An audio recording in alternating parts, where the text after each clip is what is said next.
everyone, and welcome to the P1 Broadcasting Channel. You've got Murph, you've got Caleb Brashear. We are not in a honeymoon suite. We're in the press box at Pocono, live for the AMA Outland Custom Arms Grand National Series.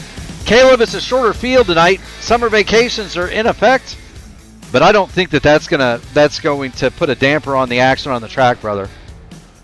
It should not. We still got 23 cars here in the AMA Grand National Series here tonight, and it's one of my personal favorites, at least on the IndyCar side. It's the Tricky Triangle here at Pocono. It is the triangle. So are you in team turn 3 or team turn 4 here?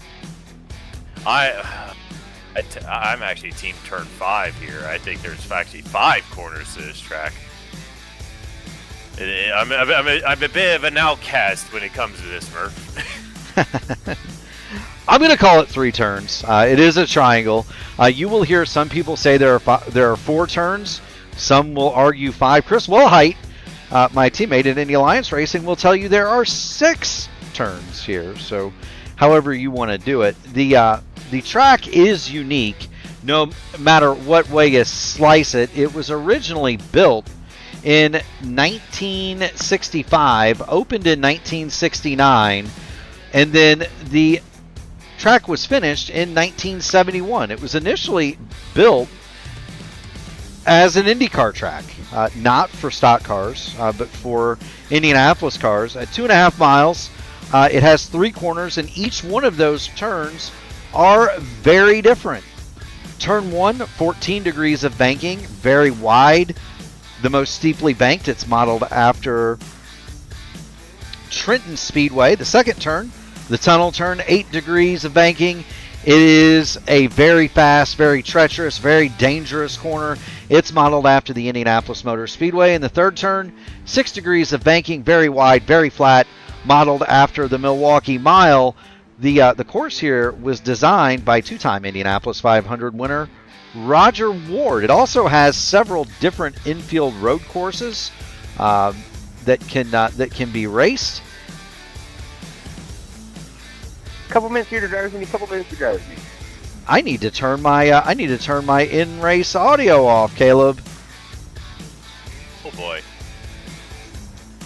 So we'll forgive. The fans should forgive me. The fans will forgive me. It's week 13, Caleb. And so, for those of you who don't know, that's kind of the crazy week in iRacing.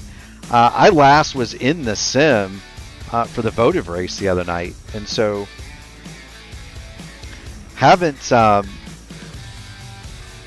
really had a chance to get back in, Caleb, just because it's there's no reason to be in the sim during week 13, really, is there? Not at all, unless they come up with some joke series that's actually worth trying.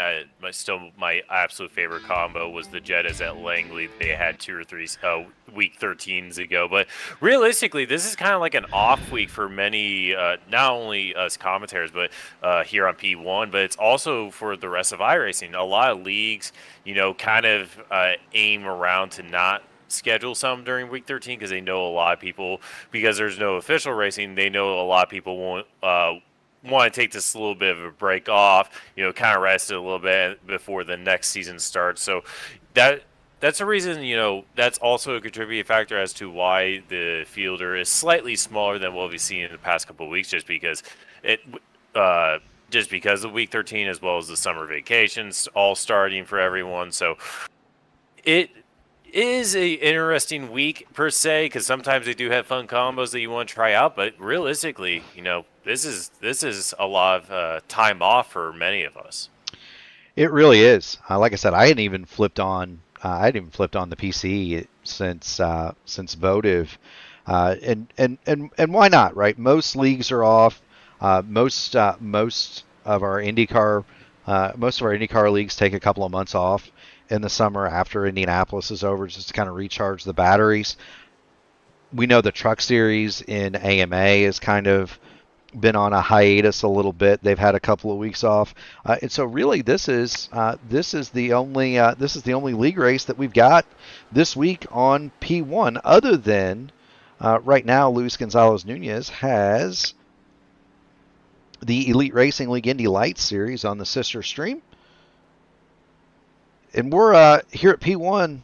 You know, Caleb, we're all kind of getting ready for the big show on Saturday, my friend. Well, you guys are. I unfortunately will not be able to attend that glorious event, but it should be fun taking more Mark Murphy's money.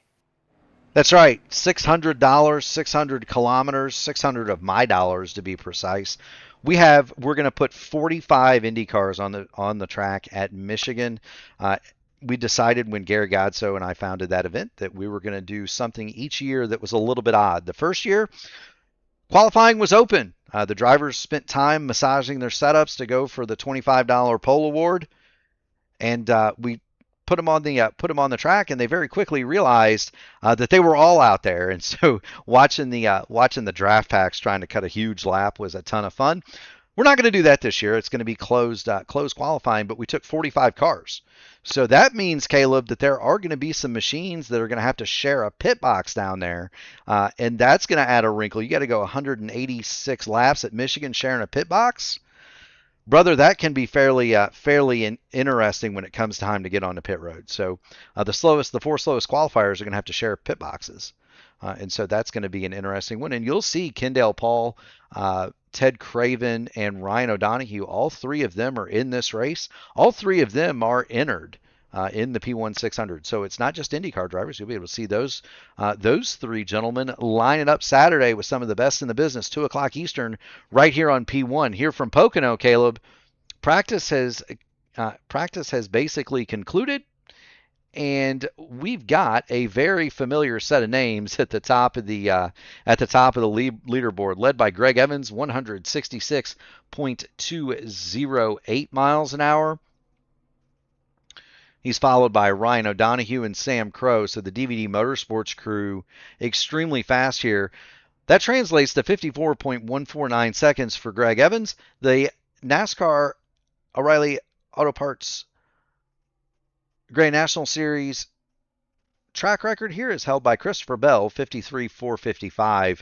That's back in 2019 when the pavement was very, very fresh here. It is not as fresh now as it once was. So Christopher Bell about 0.7 of a second quicker, and on down the line you can see the lineup on your screen now. 23 drivers have entered.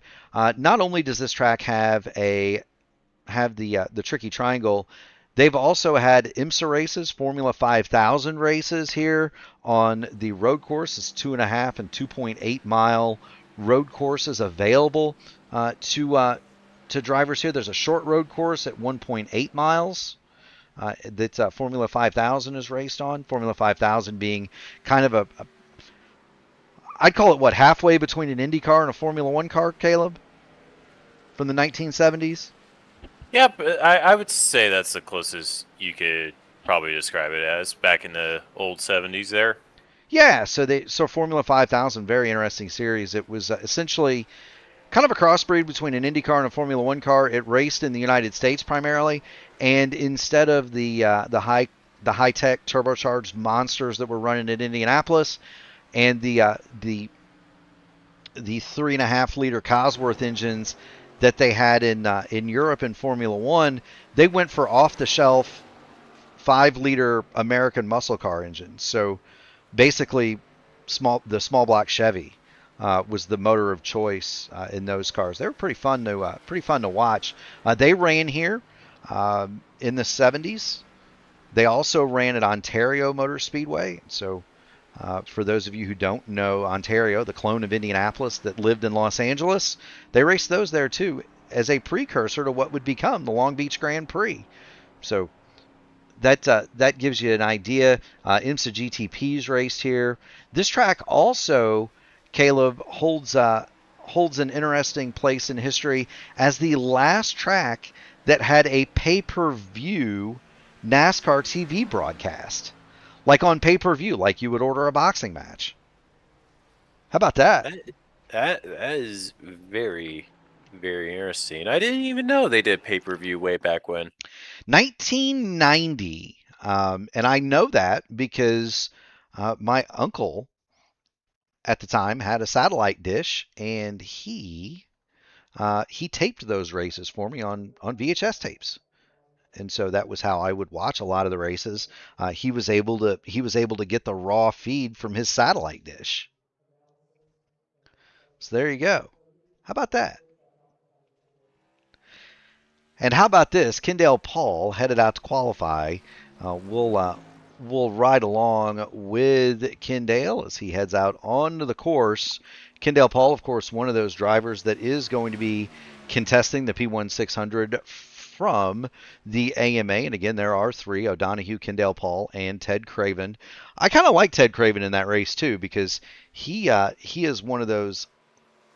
I call them laconic drivers, very much so. He's going to stay out of trouble and get there to the end. And if you can do that in a 600-kilometer race, Caleb, you've got a shot. Yes, you do indeed. But we got to talk about Kendall Paul on his Q lap at the moment. He has a real good shot of running well here tonight. He's going to start his first lap, and I was talking to him earlier. He does think the second lap on your Q run is going to be the quick time here. So we'll see what speed he's able to carry on his first one. You see him get really close to the bottom and kind of arc it out a lot more of like an IndyCar style than you would in a stock car, to where they kind of hold the bottom all the way through. You kind of apex the center of the corner here in turn one. Turn two, as we said, is a lot similar to like how Indianapolis is. You kind of just lift off the throttle really early and just try to get the rear end straight away onto the short chute here into turn number three, which is kind of like what we said is like Milwaukee. And this one, it feels like it goes on and on and on forever, and it gets really, really tight in these Grand National cars. We'll see what Kendall's able to do first time around here as he sets a 54.454. That puts him third overall at the moment. We'll see if he's able to go faster this time by. We will, Caleb. Now, I will say this. We saw him get extremely free coming off of turn number 2 through the tunnel turn there the last time through. This is one of those situations where I noted when I drove the car a little bit, the reason the second lap is faster is it's going to tighten up for Kendall Paul coming off of that corner. It's not going to be nearly as bad, but Kendall Paul got real tight. He lost the car, smacked the fence, and he is not going to get a second lap, Caleb. No, he is not. Car tightened up right as you said it, in fact, and just getting really tight through turn 2. And that's the nature of what we'll see not only in qualifying, but in the race as well. This car, over the course of the descent, just gets really, really, really tight.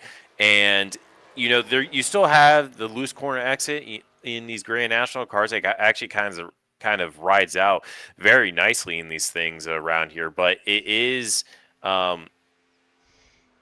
going to get progressively tighter throughout the duration of the run. So you're going to see a lot of right front tire management, whereas most of the tracks we've seen recently, it's mostly the right rear per se. So it should be interesting. It won't be as bad as tire wear as what we've seen, but it still is something to always keep in mind here in any stock car series. It is. Watching Sean Roberts, he's at home today in the sim, Pocono Raceway, his home track, and Sean Roberts puts in a fine run.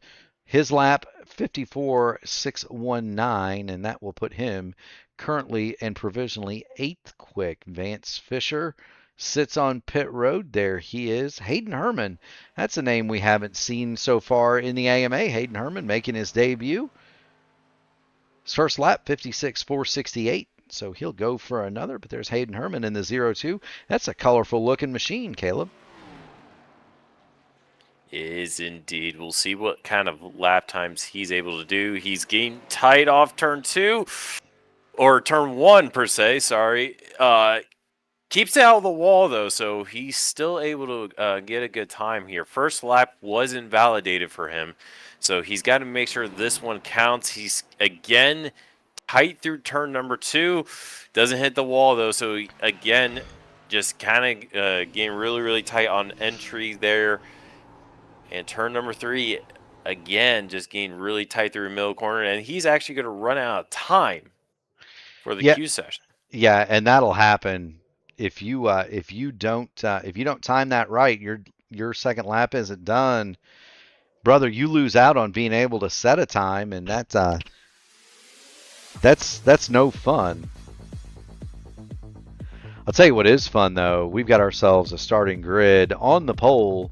It's going to be Greg Evans with a lap of 166.108 miles an hour. He's joined by Riley Lean to his outside. Ryan O'Donohue, Josh Zorn, they're going to make up row 2. Then they're going to be followed by Sam Crow, Kendall Paul, John Hutchins, Sean Roberts, and James Hodgson. Christopher rounds out your top 10. In 11th, how about Troy Carricker, then Sergio Abella, David Dunwoody, 13th, Say Hey Lewis Hayes, Crash Neon, 14th and 15th. They're going to be followed by Donald Green, Ted Craven, Michael Kirk, Justin Osterman through position 20. Hayden Herman also in there, and I think my ATBO is playing a little bit of fun with me, Caleb, because it says on my screen Hayden Herman 21st. He's actually going to line up 20th. He'll be followed by Vance Fisher, Keith Graham, and Christopher Logan. Those cars did not set a time, and it's got 24 cars on my screen, but only 23 timed in on the grid. So there we go. Anyway, that's week 13 for you, isn't it, Caleb? Week 13, always providing just a little bit of chaos every single time it rolls its ugly head around.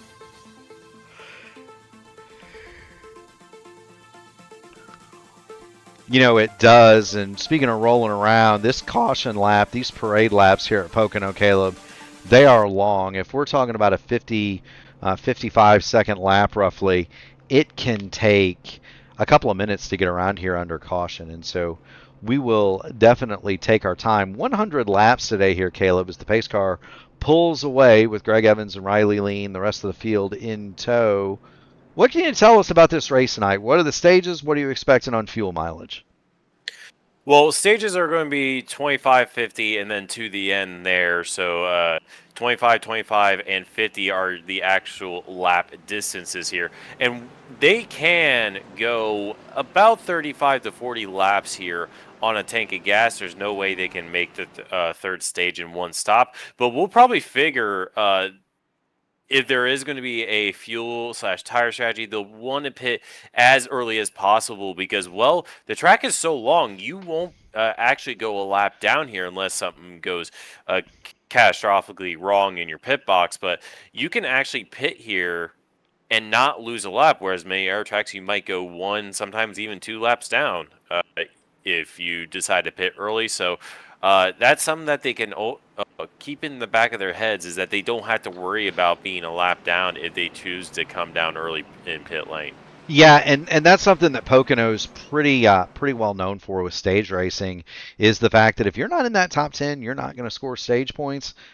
You may want to go ahead and duck on down pit road and get your pit stop done early at the end of stage 1 or stage 2, just because you can gain a lot of track position that way. There is a car in the field that I want to keep an eye on here, and that's Chris Stouffer, and there's Stouffer in the 4740 Raceway machine as they come off of turn number 3 rather, get ready to go green. Chris Stouffer, known as a master of Pocono in the open wheel car, he'll line up 10th.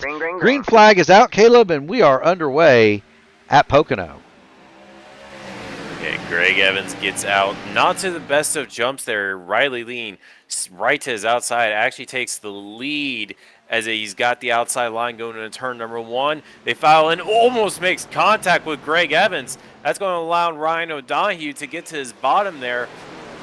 not able to quite clear him off the corner. There he is, clears him off the corner. Riley back. Whoa, we got trouble in the back, trouble in the back. Vance All right, man, Fisher, caution is out. Caution hard is out. right turn into the wall. Donald Green gets collected. Caution is on the speedway already. Lap 1, several cars involved. I believe that's Michael Kirk in the background with the meatball smoke pouring from that number 54 machine. But this all started really coming off of turn 1 on lap 1. There's Vance Fisher at the bottom, Green and Kirk in the 6 and 54 up top. And I bet you $1 we're going to see, well, that's Donald Green getting loose coming off the corner, comes down, gets into Vance Fisher, and from there it's on Michael Kirk, an innocent bystander. You see the 0-2 of Hayden Herman taking evasive action. And I don't know if Christopher Logan got through that or not, Caleb. I think Christopher Logan got through okay. Well, let's check it out. There he is, standing on his brakes. Kirk gonna hit. Whew. Caleb, if he made it, I don't know how he made it, but he did. Caution is on the speedway, and an early night for Michael Kirk, Donald Green. Connor Lane actually started on pit road. There he is in the 81. He got to miss everything because he started on pit road. And Keith Graham was the reason for the additional entry that was not on the starting pylon. Keith Graham did not take the start. He exited the session, and that is why we've got 20. We showed 24 earlier, and now we've got 23. Keith Graham decided not to go tonight. Do want to thank everybody for tuning in, by the way. If you haven't already done it, make sure you hit the like button on the video, ring the bell, subscribe to the channel so that you too can get on all of the iRacing fun. Greg Evans scores the Simshop.com Pole Award. Simshop, just keep driving. We're under the admin box caution flag already. And the problem with these, Caleb, is this takes a toll on you as a driver because the cautions here seem to last forever. Yes, they do indeed. But it gives us time to talk about, some of the headlines we have here in this race.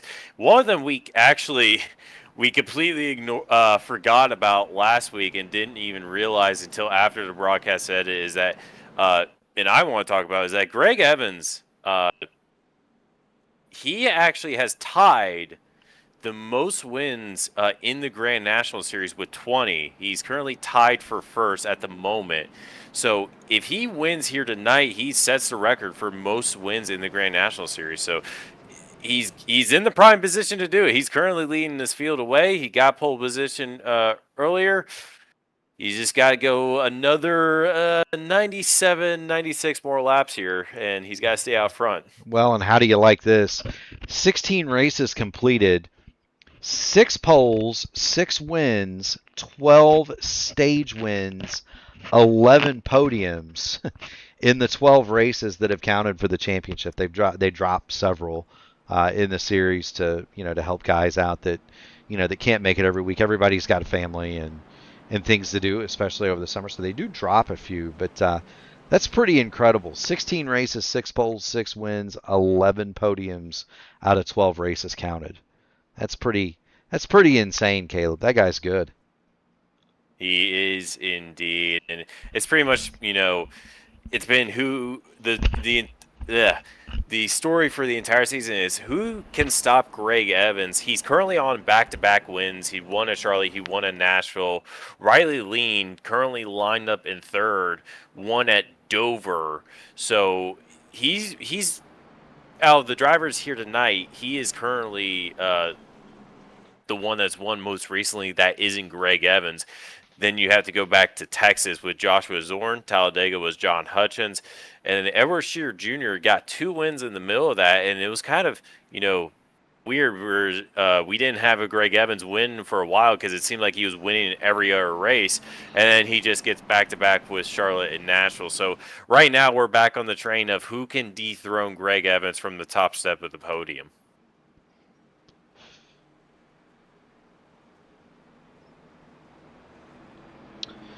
There you go. They're going to get into the rows of two behind the pace car. Evans and O'Donohue, row one. Riley Lean, Joshua Zorn going to make up row two. Sam Crow, new paint scheme on the 8. He's going to line up 5th next to Kendale Paul in 6th. John Houchins, Sean Roberts, row 4. James Hodgson and Chris Stouffer going to round out the top 10. You mentioned Greg Evans. The other remarkable stat to me about Greg Evans this season, he is 183 points clear of Kendale Paul, who is 2nd in the points, and Kendale is 44 markers. That's an entire race worth of regular points ahead of Ryan O'Donohue in 3rd. It's pretty amazing, not just the dominance from Greg Evans, but it's the overall dominance in the championship. And then, of course, Kendale Paul, he's a multiple-time series champion. For him to be 183 points back is pretty startling after half a season. Well, we still got half a season to go here, Murph, so anything can happen from here on out. And another thing about this is, Kendale Paul and Ryan O'Donohue, they're still ways back, but it's really kind of, a close gap beside that if you go throw on back in the championship standings here. Green, green, green. Green flag is out. Greg Evans races away in the lead. He's got Ryan O'Donohue and Riley Lean hot on his heels, Caleb. Yes, he is indeed. Greg Evans shoots out way out front. Ryan O'Donohue right behind him. Riley Lean to the bottom, as well as Joshua Zorn and Sam Crow. Sam Crow started in the P6 position up into 5th right now. Or he started in 5th. And we got another caution on the back straightaway. We do. That's Hayden Herman. He has taken the tableau 0-2 into the wall. Donald Green also involved, and it's the same song, different verse, Caleb. They come off of turn number 1. Donald Green coming down the hill, and well, Donald Green comes off the high line, swings it down a little bit low. Hayden Herman comes back high. They collect each other, and then you get the number 1, a Ted Craven, just gets kind of sandwiched in there. Vance Fisher able to avoid, and we are back under caution one more time here at Pocono for the admin box caution. And it looks like Hayden Herman has got some severe damage, that 0-2 smoke pouring out of the back of that virtual machine, and I do not believe he is going to be able to continue. Donald Green, Michael Kirk have already retired. So just like that, Caleb, we're going to be down to 20 cars here after 6 laps, and really only about 4 corners under Green so far. Well, it's been a chaotic start. Sometimes you get these every once in a while, especially here at Pocono. Pocono is a very, very tricky lap 1 in these stock cars. But once you typically get to, lap 2 of a stint, then it can go on for a very, very, very long time, even despite how tricky it is with all the different corners here. It most certainly is. Hayden Herman pulls his smoking machine back onto the pit lane. Greg Evans is your leader under the second admin box caution of the night. Do want to thank our series sponsor, Outland Custom Arms. At Outland Custom Arms, their mission is to provide hunters and outdoor sportsmen with precision-crafted firearms rooted in Oregon's rugged legacy. Every build is hand-tuned for performance, reliability, and the uncompromising pursuit of the perfect shot. That is Outland Custom Arms, the presenting sponsor of the Outland Custom Arms Grand National Series. Do also want to thank Rogue Energy for their support of tonight's event. We are, after all, running the Rogue Energy 250. If you go to rogueenergy.com and you use promo code AMA24, you get 10% off of your order. So head on down there if you need to pick me up. rogueenergy.com, promo code AMA24 to get 10% on your order. We've got Mike Rigney in the chat. He's talking to his buddy Charles. Bearcat John, cautions breed cautions. They most certainly do. JS Derby Cars. He says he'll be in Pocono tomorrow. I bet Brian Sharp, David Dunwoody, and that whole crew are already there. Colby Pierce, of course, saying hello. Welcome to you, Colby. If you've got a question in the chat, If you've got a question for the broadcast team, fire them in the chat. We do look at those, and we're more than happy to talk to you during the race. Pace car still with the lights on at lap 7, so we will likely get the green coming to get lap number 9 out of 100 here at Pocono. And I'm sorry to say, Mike, to Mike Rigney, I don't know that corn dogs are on the menu at Pocono. You might, however, wind up in a hotel suite that has a heart-shaped bathtub. You've been alluding to some here, Murph. I don't want to know what it is, but well, you're a young guy, so you may not know this, but the Pocono Mountains is a resort area, Caleb. And in the 1970s, 1980s, especially, it was known for its romantic retreats. So a lot of resorts up there, a lot of honeymoon suites. It was the primary place where people from New York City would go to honeymoon back in the 60s, 70s, and 80s. It's not so much anymore. Most people now prefer to actually go to cities instead of out in the country.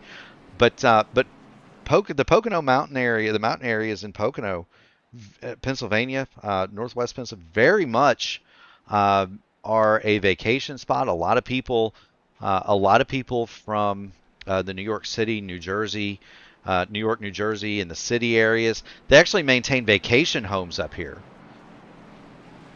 in the Pocono Mountains, and they spend their summers up here. In my business, I deal with car insurance. That's actually something that we look for with any claim that comes out of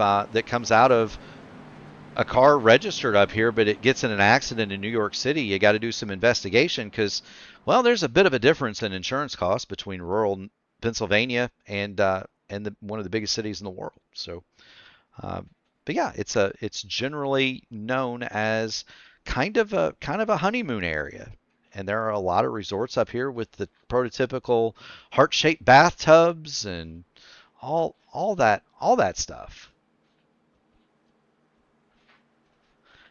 It explains the opening of the broadcast and what you said, because I immediately popped my head up and was like, "What did you just say?" I promise the room that we have for the Sim Gaming Expo, Caleb, does not have a heart-shaped bathtub. It does, however, have a TV screen in the bathroom. Does it have, are you getting that same type of room where it's the TV screen in the bathroom? Oh no, we've got a bigger room this time. I've got a bigger room this time because the last one was just had a living area and a kitchen and a bedroom. This one has a living area, and a dining room to go with the kitchen, and I couldn't be more excited. But yeah, it's got the TV in the bathroom for sure. That is very, very unique. Pace car is off. It drifts in the pit lane, and Greg Evans leads them off to the green flag here back at Pocono. Greg Evans does. Ryan O'Donohue will pursue him into turn number 1, but this time Riley Lean got a pretty good run. Lean going to head down to the inside. Joshua Zorn, he's going to slide into 4th. Kendall Paul 5th. Sam Crow in 6th. Riley Lean makes the move and will get into that 2nd spot, but Ryan O'Donohue trying to throw the crossover, get back by Riley Lean for 2nd. He is, but he's actually going to shove him all the way down the back straightaway here, try to get that draft back to Greg Evans out in front. They go single file into turn number 2, getting a little bit loose there, a little bit 2x2 further back, just inside the top 10 there. But right now, Greg Evans has about a 3 to 4 car length lead over the rest of the pack here. We're going to see this time and time again here at Pocono. Sean Roberts just pulled his machine way to the outside and drove around Chris Stouffer. Roberts went from 10th to 7th in that one corner. By doing that, he'll drop underneath Sam Crow looking for 6th. He does indeed. A little bit 2x2 action. Right now, it's Riley Lean right out front. He's got to move on Greg Evans. He's going to have to. He doesn't have the draft here. Some we do see at Pocono quite often, especially in the Indy cars. If you don't have the draft and you try to go up the inside, well, you might lose it here, Murph. Yeah, it's not as effective in the stock cars as you see Sean Roberts go past Kendall Paul, move him into fifth. It's not as effective in the stock cars, but in the open wheel stuff, you can make you can have an incredible run on the bottom through turn one. You're hung on that inside, and everybody swings out to the wall down the long pond, back down the long pond straightaway toward turn two. Everybody else lined up on the outside, you just get freight train and go straight to the back. So you got to make sure you've got enough momentum to clear that move going off the corner. And here's Riley Lean. He's going to try it to the bottom one more time. Ryan O'Donohue stays in lane two, but he's not going to clear him. Greg Evans is going to pull right back up in front of his teammate, and he's going to pull Ryan O'Donohue right back by Riley Lean. Great shot of that action. Thank you so much to Whiplash SimCams for providing the providing the camera angles here today. If you're a iRacing photographer, broadcaster, go check them out. That's Whiplash SimCams. Greg Evans continues to lead it from Ryan O'Donohue in second. Riley Lean is third. Zorn fourth. Sean Roberts has made it up to fifth. Then it's Kendall Paul, Sam Crow, Chris Stouffer, Crash Neon, and James Hodgson rounding out your top 10 here from the Pocono Raceway on what I have to say is a gorgeous day for a motor race, at least in the sim. 72 degrees in the air, 85 on the track. The wind's out of the east at 8 miles an hour. Shouldn't bother these cars at all. It's mostly cloudy on the track. Those are your weather conditions here. That is absolutely delightful, Caleb. It is indeed. It's a little bit hotter right now in real life than it is in sim, but that is a beautiful day here in Pocono, and actually any racetrack that is almost near perfect conditions for watching a good race. You know it is. I'd imagine it's going to be a lot more warm in Pocono. I think the hottest I've ever been at a racetrack was last year's Brickyard 400. I was never so glad to have access to a club suite in my life, Caleb. It was hot as we watch Kendall Paul and Sean Roberts do battle. Yeah, Kendall Paul on the inside there. He doesn't have the momentum on the bottom, though. Sean Roberts going to use the IndyCar line using the third lane there, but Kendall Paul able to clear him.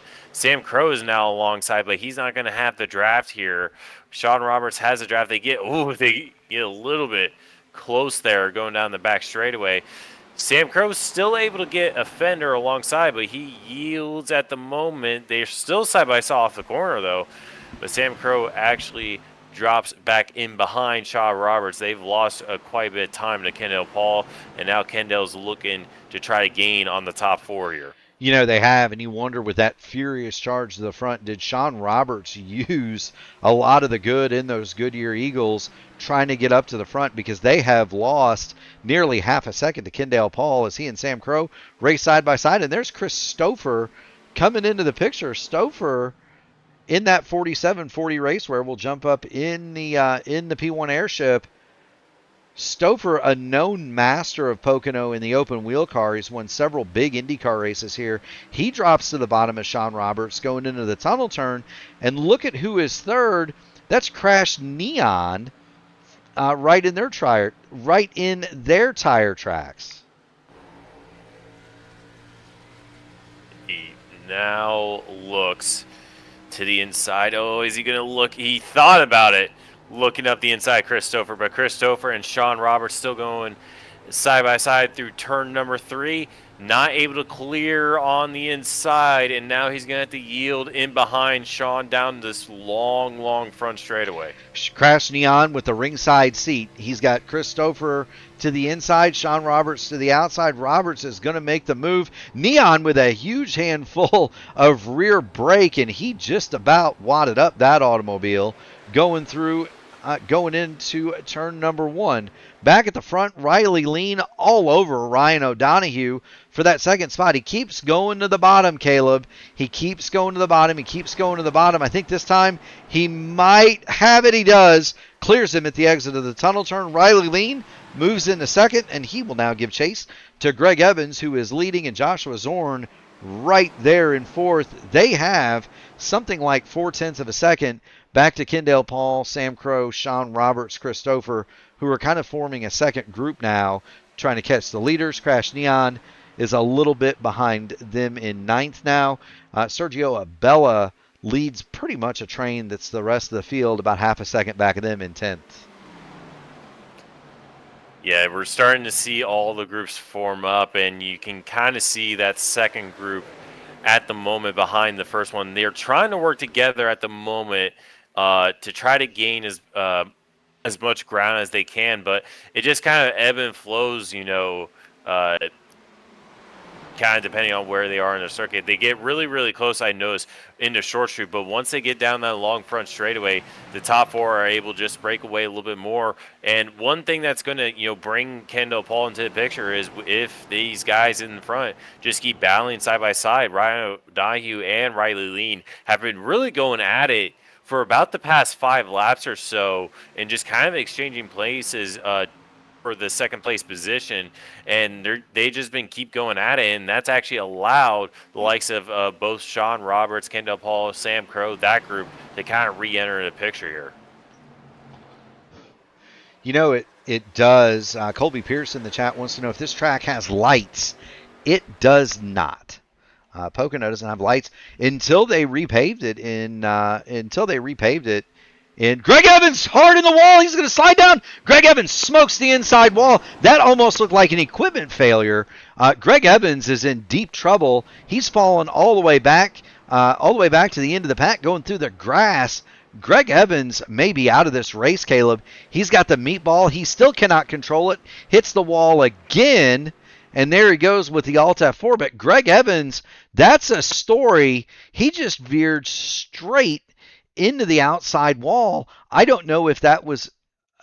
No, there was contact. Okay. There was contact. It almost appeared as though that was almost a bump draft gone wrong, Caleb. It's one of those situations where it looks like it happened way too fast.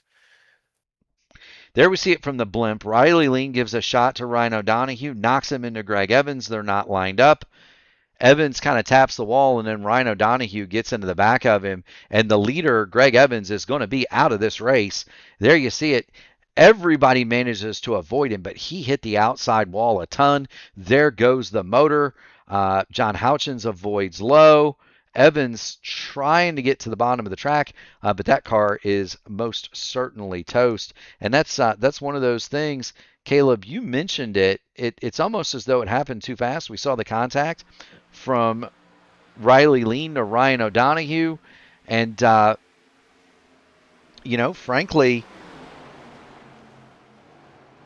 it almost looked like one car knocked car 1 knocked car 2 into car 3. Car 3 tapped the wall, and car 2 couldn't get off of him. Yeah, that's basically the plot synopsis there of what happened. Absolutely heartbreaking for Greg Evans here tonight. We mentioned earlier he is tied for the record for most wins in the Grand National Series, and it looked like he was about to get his 21st win in the series, but absolutely heartbreaking from here, from the situation there. It is, and you got to wonder, too, is there damage to that number 14 machine of Ryan O'Donoghue as Riley Lean leads it? That's going to promote Kendall Paul to 3rd, Sam Crow 4th, Joshua Zorn slid back to 5th. He had to get in the brakes to avoid running over a sliding Greg Evans. Christopher is 6th, Sean Roberts, Crash Neon, Sergio Abella and the Ford-facing 88 of James Hodgson are now your top 10, and we'll get 5 laps to go in the stage this time. Everything, Caleb, is playing about how we would have expected it. The cars are starting to get spread out. We get long green flag runs, but the thing that I'm looking at is lap times. Riley Lean's best lap, 54.818. After 20 laps, several of those under caution, his last time through, 55.707. So the cars are starting to slow down with the older tires. They are indeed, and it's not. It's going to be about a second per stint here, probably a second and a half by the time we get to lap 25. That for a stage, we typically see around the short tracks 2 2 seconds to 2.5. So it works out to be probably a second and a half you lose in lap time here at Pocono. And you also got to think a lot of that has to do with, how much draft these guys got off the corners here. The draft really plays a big part in terms of the lap times around here. So, tire wear is prevalent, but if you're in the draft, you could probably keep up a majority of the time as long as you just don't absolutely cook that right front Goodyear tire. Well, and the other question is going to be, what kind of strategy do we see here? Are we going to see drivers, come in and short pit? Do they take tires if they do that? I don't think you would lose enough time. I don't think, Caleb, you would lose enough time if you didn't take tires. I don't know that you'd lose enough time to go a lap down, even with even with the stage caution. It's not enough time. Even if you were a second slower, you'd still only lose half a lap. So a lot of things to consider for these guys. Not just a lot of things to consider for these guys when they come in, because we do have tire limit here, don't we? Yeah, 3 sets of tires over the wall. So a typical strategy in what we see not only in the O'Reilly series but also in the truck series is when they have 3 tires over the wall, you'll see one set go on at the end of stage number 1, another set go on the end of stage number 2, and typically you'll always save a set or always have that extra set in the middle of stage number 3 because sometimes you can't make it to the end. In the Grand National Series here, you always 99% of the time cannot make it on a fuel stint in the 3rd stage. So you just got to plan when you want to make that 3rd and final pit stop to go to the end. And I bet instead, we typically do see a lot of overcut strategies. I bet here at Pocono, we'll see the opposite. We'll see a lot of undercuts here because you don't go a lap down if you do decide to pit early most of the time. Well, and we've got drivers taking advantage of that. There's David Dunwoody, the number 28 machine. Dunwoody started this race in 13th. He's made his pit stop, and there you see he's still got the entire front straightaway before he would go a lap down. So he is not going to lose a lap. David Dunwoody is going to be leading this race when it comes time to restart stage 2. Riley Lean leads it right now, but Dunwoody is one of those drivers that has tried that innovative no tire strategy at the end of stage 1, saving a set in the pit lane and waiting to see if he's able to use that late in the race to his advantage, come and get a set of tires when nobody else has them. So David Dunwoody back on the track, but he is definitely going to be at the front when we end stage number 1, Caleb. Nobody else came in. We've got a crash in the back. Crash Neon hard in the inside wall. All right, man. Caution is out. Caution is out. That is going to end the stage. Riley Lean is going to win Track Racer Stage Break number 1. If you go to trackracer.com and you enter the web address just as I show it in the chat, 5% of your order will go to the AMA end of season prize fund. And so I know a lot of these drivers appreciate that, but caution is out on the speedway, and it's because of an incident involving Crash Neon. And let's get back and see what we can see, Caleb. Let's race along with Sean Roberts and Sergio Abella here.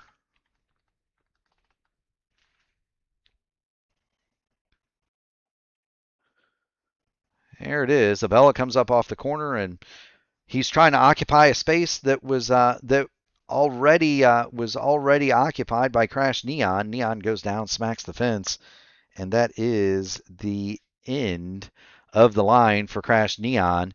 Well, not the end of the line. He is still alive. He's out there. He is not pitted.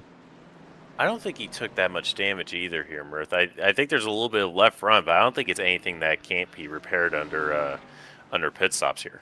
Yeah, as hard as that hit was for the ghost machine of Crash Neon, it doesn't look that bad. There's the left front's wrinkled up, the hood's popped a little bit, but you're right, Caleb. He might be able to get this thing back going again. we'll have to wait and see. Pit stops are about to happen here, but I am looking through that incident again. It appears Crash was actually checking up in the car in front, and that kind of like stacked up the field a little bit, and Sergio Bella just couldn't get it slowed down on exit in time because of the checkup that happened right there. So it was just kind of like a domino effect from there, from looking at it again. And that does happen here. Colby Pierce was mentioning an oddity of Pocono.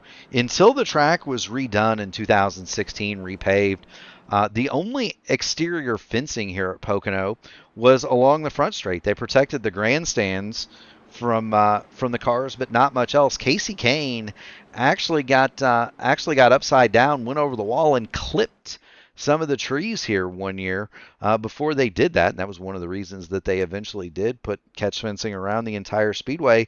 But that wasn't done until the Indy cars were set to come back here, Caleb.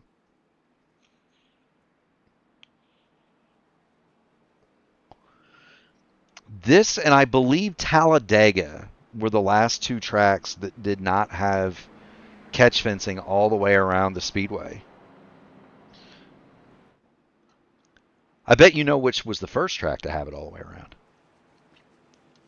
Indianapolis. Yeah, Indianapolis has been completely fenced in since the 50s. Which it's kind of weird to think that Talladega and Pocono, two of the biggest tracks on any schedule, were some of the last tracks to get fencing all the way around. Well, they were, but back in the day, as we get ready to see pit stops under this first caution flag, Riley Lean's going to lead him down, and we'll show you the pit stops. It's one of those situations, Caleb, where I think the philosophy was protect the fans. They didn't really care if cars went out of the ballpark. Sergio Abella and John Houchins get together. There was a stack up there, Murph. Yeah, a massive stack up. Yeah, Houchins and Sergio Abella got together. Connor Lane was involved there as well. As you see Riley Lean get ready to bring his car off of pit lane, we'll watch the pit exit line as all the cars come off of pit road. I wonder if Ryan O'Donohue took any damage there. He may have, because his pit stop was just a little bit longer, about a second and a half.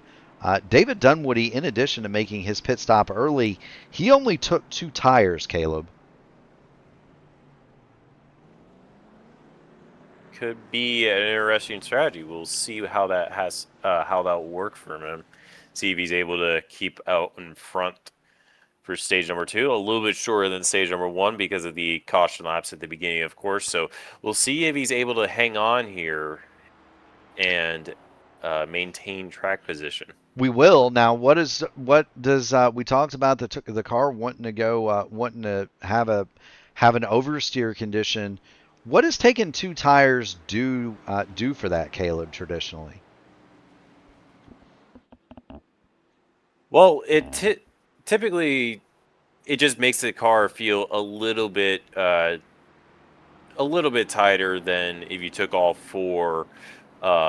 Just because of the left side just being more worn out, obviously. But right now with Pocono and how the tire wear is kind of going, it's gonna be interesting whether or not. Typically at our tracks, you do see the big fall off sometimes if we get a really long green flag run. But here at Pocono, with how short these stages are and how little tire wear it is, it's going to be interesting whether or not there's even going to be any fall off from Dunwoody in terms of just taking 2 right side tires.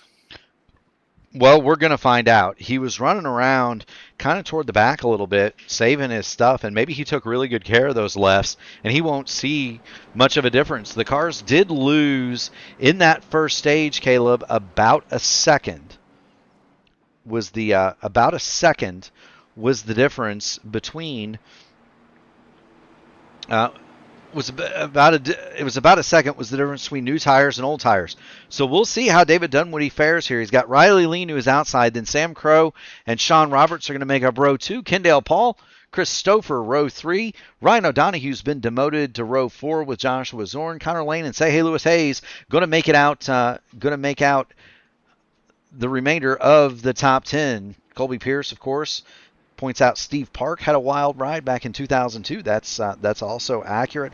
A lot of wild rides have happened here. A lot of injuries have happened here too. Probably most famously, Bobby Allison's career was ended in turn 2 in the tunnel turn. That corner has claimed many a driver over the course of its time here at Pocono, and it's not because the corner is any more severe than ones at Indianapolis, but just the way that cars tend to hit over there, Caleb. When they hit a ton. They do indeed here, Murph. They do indeed. Pace car lights are off, and we'll see an iconic drift from the pace car as we go green here.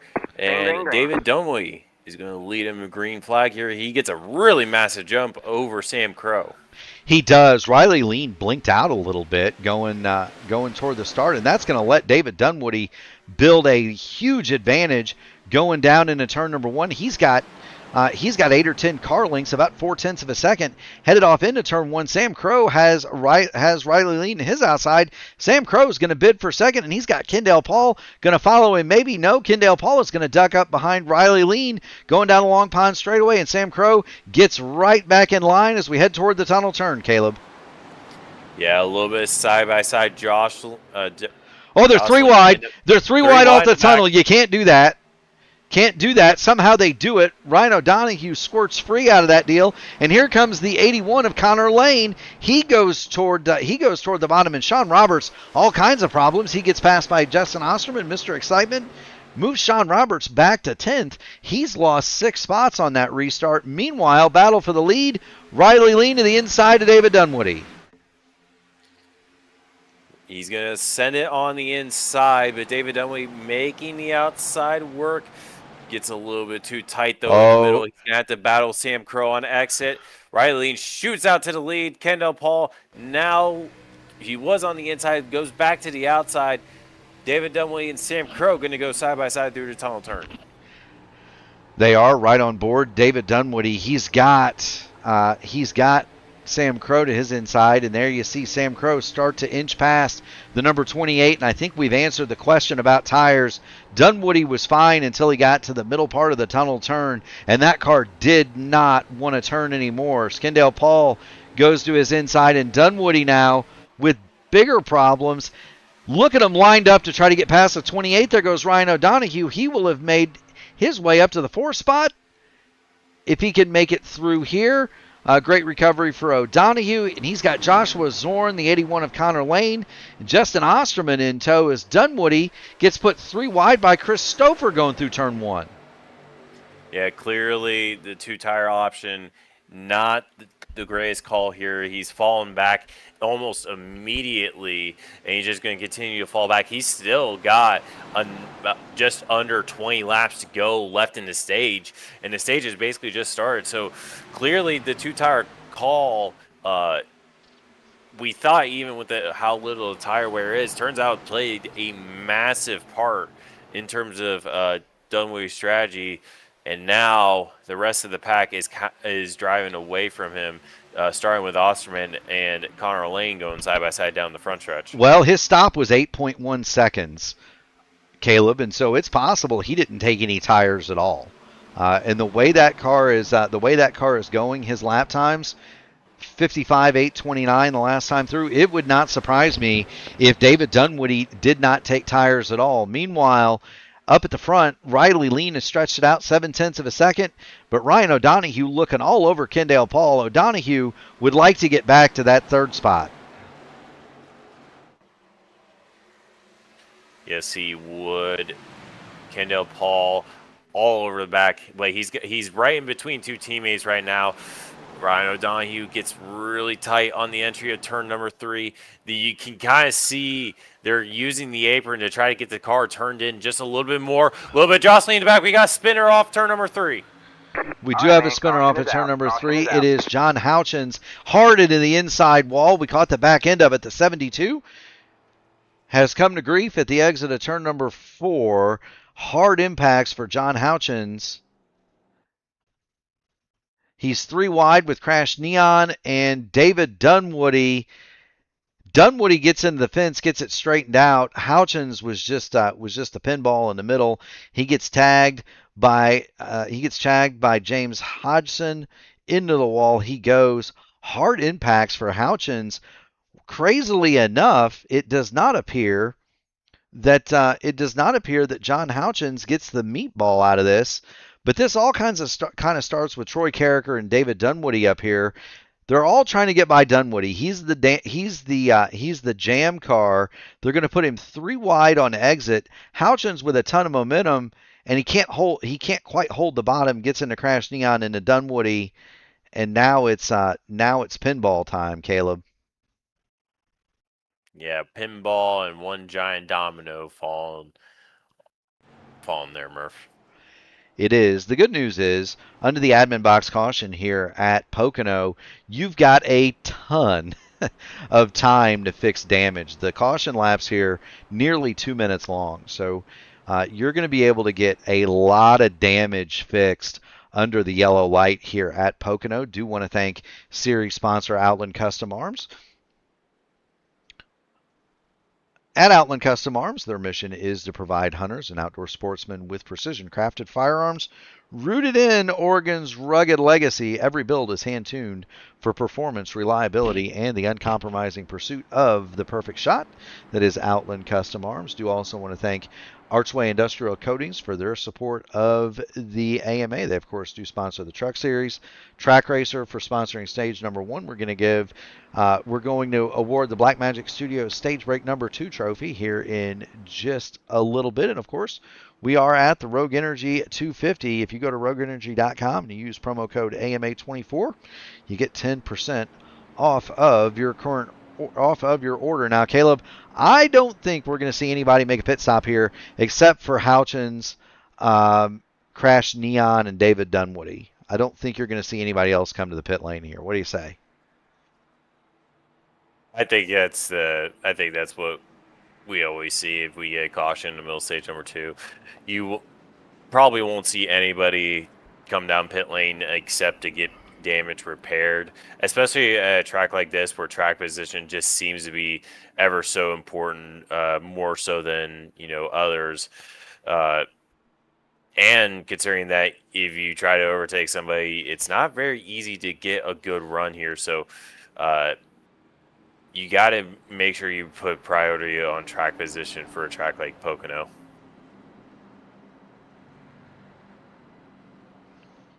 Yeah, it is. And look, I mean, with tires being at a premium, nobody's going to want to burn a set right here. Every car that's on the pit lane is one that is repairing damage. Christopher Logan was in the back a little bit, and so he didn't have any damage necessarily, but he came in and gassed his car just to make sure. And hey, that can be an advantage when it comes to green flag pit stops here, Caleb. Or not green flag pit stops, but stage 2 pit stops. Certainly they can be a huge advantage if you've got 10 laps of fuel that you don't have to get. That makes that pit stop shorter.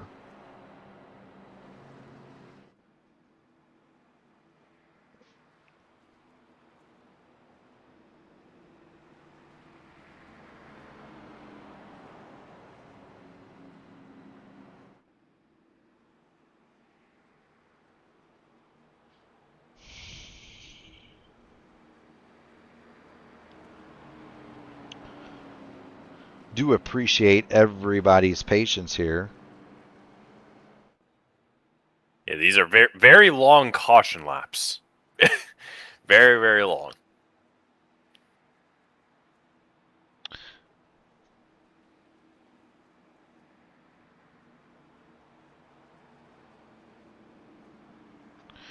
Yes, they can be. again, 2 minutes is the time for a caution flag. It gives our fans at home a chance to jump up and go to the refrigerator, grab a refreshment. Caleb, pop some popcorn. Mike Rigney is currently making corn dogs as we speak. Caleb, We need to find out if they sell corn dogs here at Pocono. I don't believe they do. I know that they do at Richmond, Tennessee. I have personally consumed them at Bristol. I know at Indianapolis we like tenderloin sandwiches more so than corn dogs. Did you get a tenderloin when you went to Indy, Caleb? I actually didn't eat anything at Indy because, I was scared to be in the line for more than about 30 minutes. See, that's the advantage. If you come with me, you get to the track early, brother, and we get you fixed up. I was there at 4 in the morning. What are you talking about? The Coke lot. That's true. We should have stopped by after the race and taken in some of the Coke 600 with you. We actually were parked at the end of the day. We were parked pretty close to where you were at. We just didn't know it. But now you got to come to the track on Saturday. We'll take you to the Mug and Bun. Get you some classic Indianapolis food. Take you by AJ Foyt's winery and get you tuned up a little bit. You'll be ready to go. But you can't forget about the little 600. You got to do that at the end of the night there, bro. You do. Interestingly enough, I've never been to that. Anderson is one of the... That's what we're doing next year, isn't it? Anderson is, I have a long-standing commitment as we get ready to go back to the green flag here. I have a long-standing commitment. My daughter has a dance recital annually at 6:30 the night before the race in South Bend. So I don't get a chance to do stuff like that anymore. But Anderson's one of the tracks I've never been to as Riley Lean squirts away into the lead. Sam Crow secures second. The battle is for third between Kendall Paul and Ryan O'Donohue. And Kendall Paul is going to have it. Osterman around. Saves it, though. Saves it. He's not done yet. He is very slow on the bottom. Justin Osterman is the jam car. He's going to go all the way to the back, but he did save the automobile, and we're going to take one more look at that. There was jostling in the back with Sergio Abella and David Dunwoody, but that's not where we're going to focus on. Justin Osterman gets in hot, slams into the back of Joshua Zorn, and he got that car 80 degrees out of shape, somehow managed to save it on the flat. Joshua Zorn chased his up the hill, saved his, and everybody keeps right on rolling. Osterman, though, back to the 14th spot. Christopher has made his way past the 81 of Connor Lane, and he is pushing Kendall Paul down the front straight. Crash Neon has his car fixed. He's made it back up to 7th. He has indeed. I was watching the battle as they went through turn number 3. Riley Lean, Ryan O'Donohue, Sam Crow, and Kendall Paul were basically 2x2, basically from the exit of the tunnel turn all the way to the start-finish line. Now they're kind of getting a little bit single file besides that 81 and Christopher on the outside there. They're going to go side by side, but Christopher able to get the position. Crash Neon now looks to try to slot himself in the 6th place position. Goes with the old IndyCar line, lane number 3 here. And he's going to have the momentum on the high side and the draft as they go down the front straightaway to get that 6th place position. He is. That is not surprising to see Crash Neon and Christopher making up positions in the high line around here at Pocono. Both of those drivers with a ton of experience in the open wheel cars, and really here in the open wheel cars, and that's really how you make passes in the open wheel stuff here, is you get to the outside of somebody because you want the draft coming down the straightaways. We've seen Stouffer making those moves through turns 1 and 3. Crash Neon doing the same. Stouffer 5th, Neon 6th as we head into we complete lap 39 of a scheduled 100 here in the AMA Outland Custom Arms Grand National Series. Riley Lean, your leader. I'm sure he is also a reader. Riley Lean, your leader. Ryan O'Donohue 2nd. Sam Crow has pulled himself into the 3rd spot. The front 7 back to Connor Lane have really broken away from Joshua Zorn in 8th, Troy Carricker in 9th, and Ted Craven in 10th. And then those 3 fairly well separated from Justin Osterman. They're about 1.3 seconds. Contact between O'Donohue, Riley Lean. Lean goes up high. O'Donoghue's going to get the position. Sam Crow's now to his inside. I don't believe that was intentional. It's a little bit too early to be using the bumpers. Ryan O'Donoghue is going to go to the lead, and he actually gives Riley Lean the draft going down the Long Pond straightaway instead of his teammate Sam Crow. Meanwhile, Crow and Lean, they're going to battle for second, and O'Donoghue checks out 0.6 of a second. 0.6 of a second, but if they're in draft range, I'll close the gap just a little bit. These guys decide to work together. Kendall, Paul, Christopher, all on the outside. They're going to freight train around Sam Crow as they go into turn number 1. And these guys need to start working together just a little bit because they don't want Ryan O'Donoghue to get away here. We know O'Donoghue has the talent to. And right there, you can see that gap has actually closed quite a bit just going through turn 1. So just from that little bit of those guys, those three working together.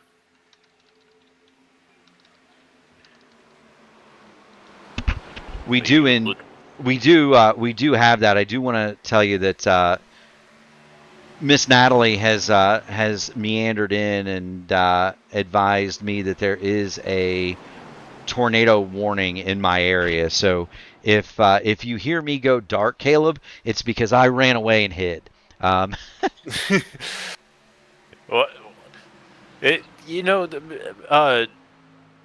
Mr. Hyperstar, he was actually DMing me last night, and he actually had a tornado warning in his area as well. So it seems like a lot of the IndyCar community is getting getting blasted by tornadoes right now. Well, that's kind of the situation. To be fair, just based on where we live, Caleb, you and I, Brendan also. We're Midwestern guys. We live in Indiana, Ohio. I believe Brendan lives in Iowa. These are areas of the United States that do get impacted with severe weather this time of year. And so, we can't control it. I get up and look outside and I don't see pouring rain, but that doesn't necessarily mean anything either, does it? No, it doesn't. So, if we see Kendall Paul leave the session, then we know why. If I see Kendall Paul in a truck outside my house, that's when you'll know it's serious.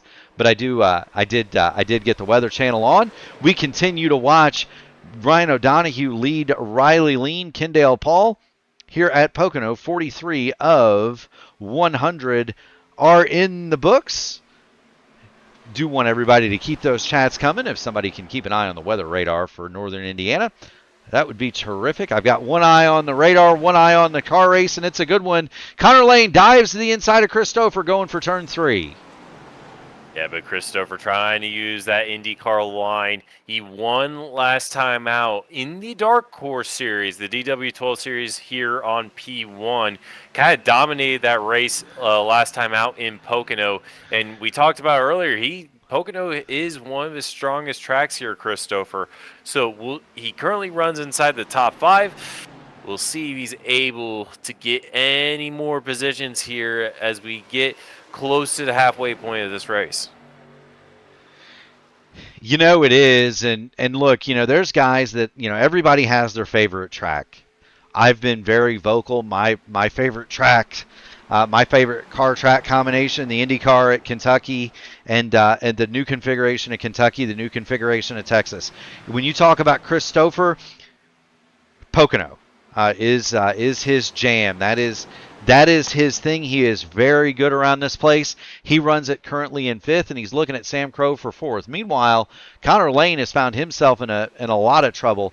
Joshua Zorn has gotten past him on the high side. Here comes Crash Neon, and right behind them, and we haven't mentioned this name yet today. I hope Mrs. Carricker is watching, because Troy Carricker has just driven himself up to 9th. Troy now he poked the nose on the outside, taps the wall a little bit right as we say that, but he had a little bit of a look to the outside of Connor Lane there, but not able to quite get a fender there. So he's going to have to just stay put in this second group here, because right now if they can work together, they are just slightly inside the draft range here in these Grand National cars. If they are able to work together, this could be a 9-car battle for the lead here. It most certainly could. Meanwhile, Ryan O'Donoghue has now taken the lead temporarily from Riley Lean. Lean on the inside, O'Donoghue on the outside. O'Donoghue taps the wall a little bit. And Kendall Paul's really sent it in there on the inside of O'Donoghue. Yeah, I think Ryan tapped the wall a little bit, and he taps it again coming off of turn 1. It slowed his momentum down just enough that Riley Lean was able to get by, and Kendall Paul drew alongside. But Kendall, I think, realized that that is not the place to be, and he went right back. He dropped right back in line to get the draft from Ryan O'Donoghue as they head around turn 2. Down toward turn 3. Now it's Kendall Paul on the outside of O'Donoghue, and they're going to try to bring Sam Crow with him. They're going to try to bring Sam Crow, but gain a little bit time. I think O'Donoghue might have cooked his right front there because he's been tapping that, or possibly has some body damage at least, to where he can't turn in as well because he's been struggling to get this car turned in, and he's basically tapped the wall on the exit of every corner last time around. So we'll see how he fares for the rest of the stage. He's only got just over 3 laps to go here, but he's dropped back into the 4th place position and is trying to fend from Christopher at the moment. He most certainly is. Christopher all over Ryan O'Donoghue. Stouffer not able to do it, but O'Donoghue taps the wall again, Caleb. He is fighting that Chevrolet for about all it's worth, and right now Stouffer smells blood in the water. Christopher overdrives a little bit, trying to get the inside of O'Donoghue. Here comes Joshua Zorn, and that's something that you'll see at Pocono from time to time. Guys, 3 wide off of turn 3. All the way down the front straightaway. O'Donoghue dives it to the inside to protect. Stouffer follows him down there trying to grab the draft, and Ryan O'Donoghue driving that thing for all it's worth, trying to save that 4th spot. Yeah, O'Donoghue, you could tell either the car is damaged or that right front is completely burned off at the moment. He's struggling to get that car turned in. He's tapped the wall multiple times over the last 2 laps here. So it's either he's got a little bit of damage on possibly the right side from the wall contact, or the right front is just showing signs of wear. And now, while Riley Lean has pulled away from a little bit, the battle from 2nd to 9th is basically all right here at the end of stage number 2.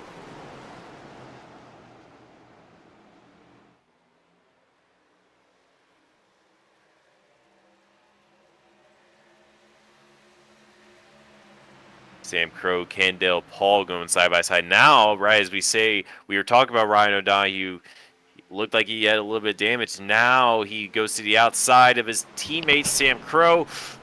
Oh, they get really, really close together through the middle of turn 1. Ryan O'Donoghue sending on the outside. But look at Chris Stouffer get the run here. Stouffer's going to think about tossing it 3 wide, Caleb. He thought about it. You could tell he was thinking about it. Thinks smarter of it, tries to follow O'Donoghue down the backstretch. It is worth mentioning John Houchins is on pit lane 5 minutes and counting with the meatball. Ted Craven meant to come to pit road. Ted Craven. Yeah, Ted Craven went to come to pit lane, and he was he got a black flag, so that's not going to work out for him to short pit the yellow light.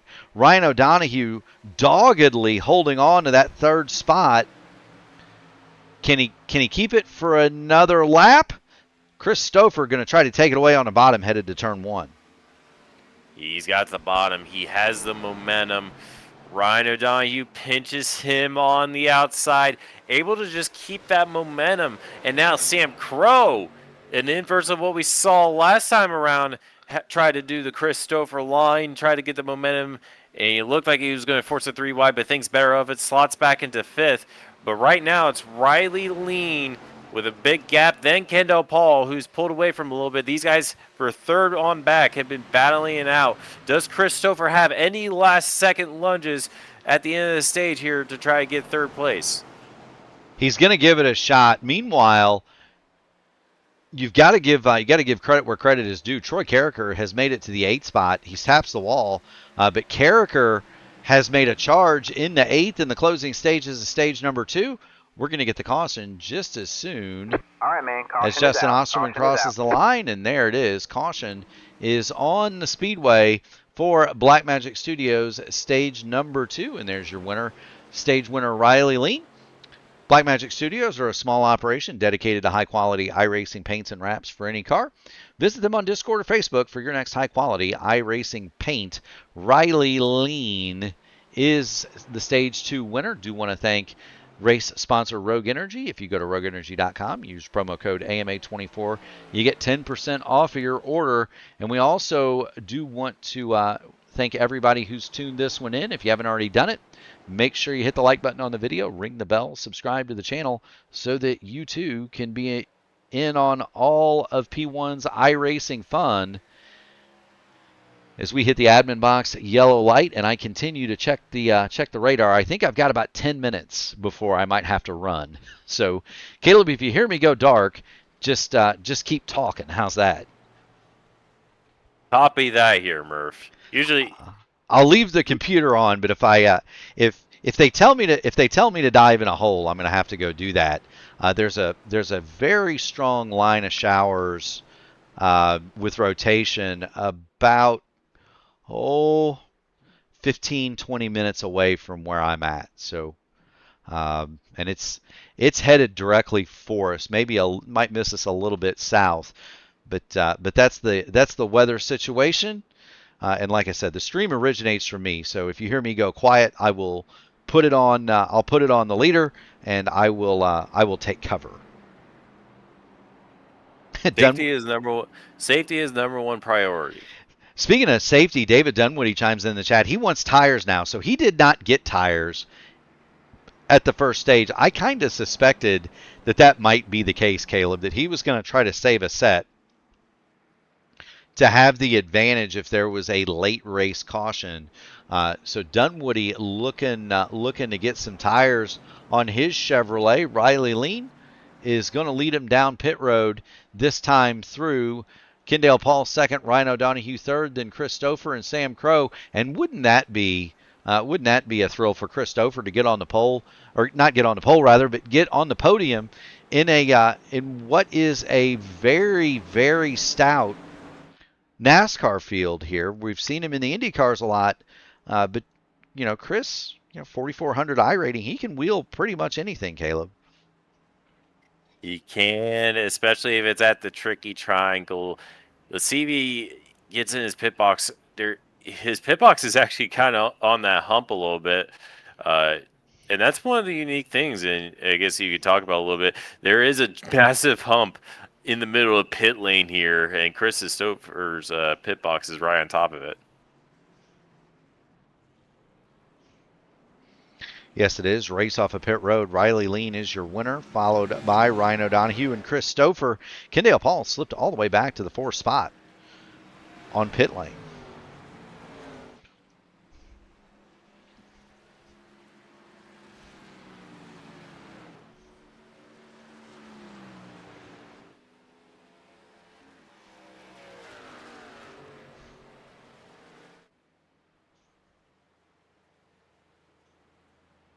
So everybody has come down to take tires and fuel. We know it's about a 25 lap stint, or that's what the halfway point is. Obviously, around lap 75 is where we'll probably see the majority of drivers come down pit lane. But we should see a lot of undercuts. You don't go a lap down here, as we said before, if you do take a stop and try to undercut it, like other tracks where sometimes you maybe go 1 to 2 laps down. So it should be interesting on who does decide to do the undercut this time around, as that is available, and you don't really have to risk if a caution comes out and you go a lap down. So it'll be interesting to see if anybody takes that opportunity to try the undercut.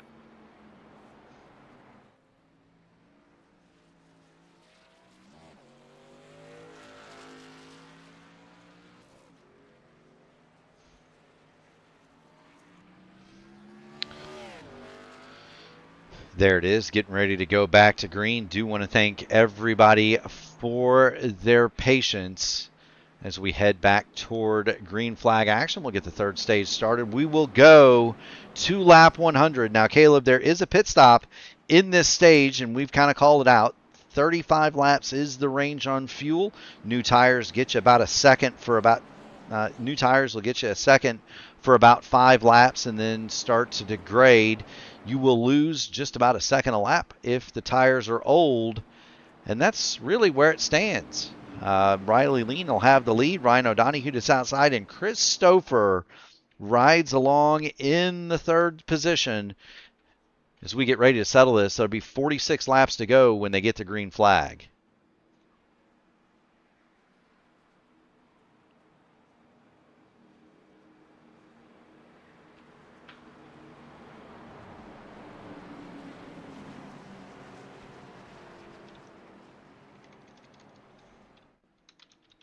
Yeah, I'm looking at this field. It is fairly thinned out from what we started earlier here, Murph.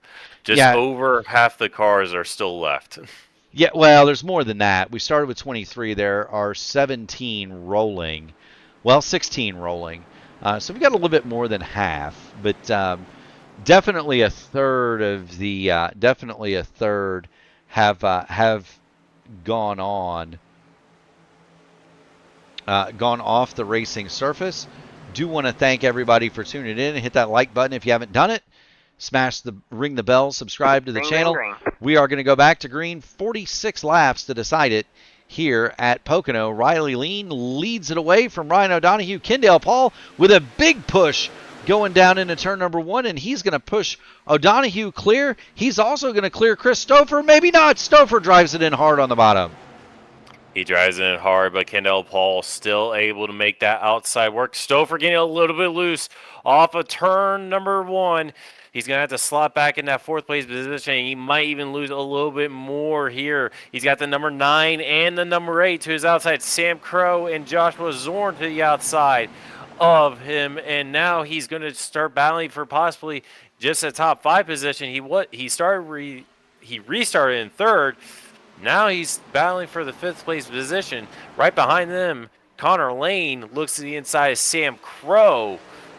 Sam Crow trying to hold that outside line. He's got the momentum on the high side, though, as they go down the front stretch. Yeah, he does. There's Chris Stouffer. He works the bottom. He's going to try to bring the 81 of Connor Lane with him, but Chris Stouffer not able to hold off the charge of Joshua Zorn. Moves Stouffer back to 5th, Zorn to 4th. Sam Crow swings it to the high side. He's going to try to take a spot off of the 81 of Connor Lane. Can't get it done going through turn 1. He can't get it done. Meanwhile, the battle for second at the moment, Kendall Paul, Ryan O'Donohue went side by side through turn number 1, but Kendall's going to have to yield in that 3rd place position at the moment. He wants around Ryan O'Donohue, but he just can't find where to overtake here. Ryan O'Donohue able to use that inside line very, very well against Kendall Paul. So right now, it's fairly single file at the moment. Riley Lean's pulled out about 4 to 5 car lengths over Ryan O'Donohue, and then it's the rest of the field, kind of 2 to 3 car lengths each in between them. So it is fairly single file, although in the back it was almost 3 wide there around Crash Neon and Troy Carricker. Yeah, Crash Neon is battling with Mr. Excitement, Justin Osterman. They've got Sean Roberts and David Dunwoody back there too. This is 8th, 9th, 10th, 11th, and 12th as Dunwoody swings it underneath Sean Roberts as they go down the Long Pond straightaway. That would be a battle for the 11th spot. Dunwoody, can he make it stick? He's finally got himself some new tires. Hard in the wall, Crash Neon.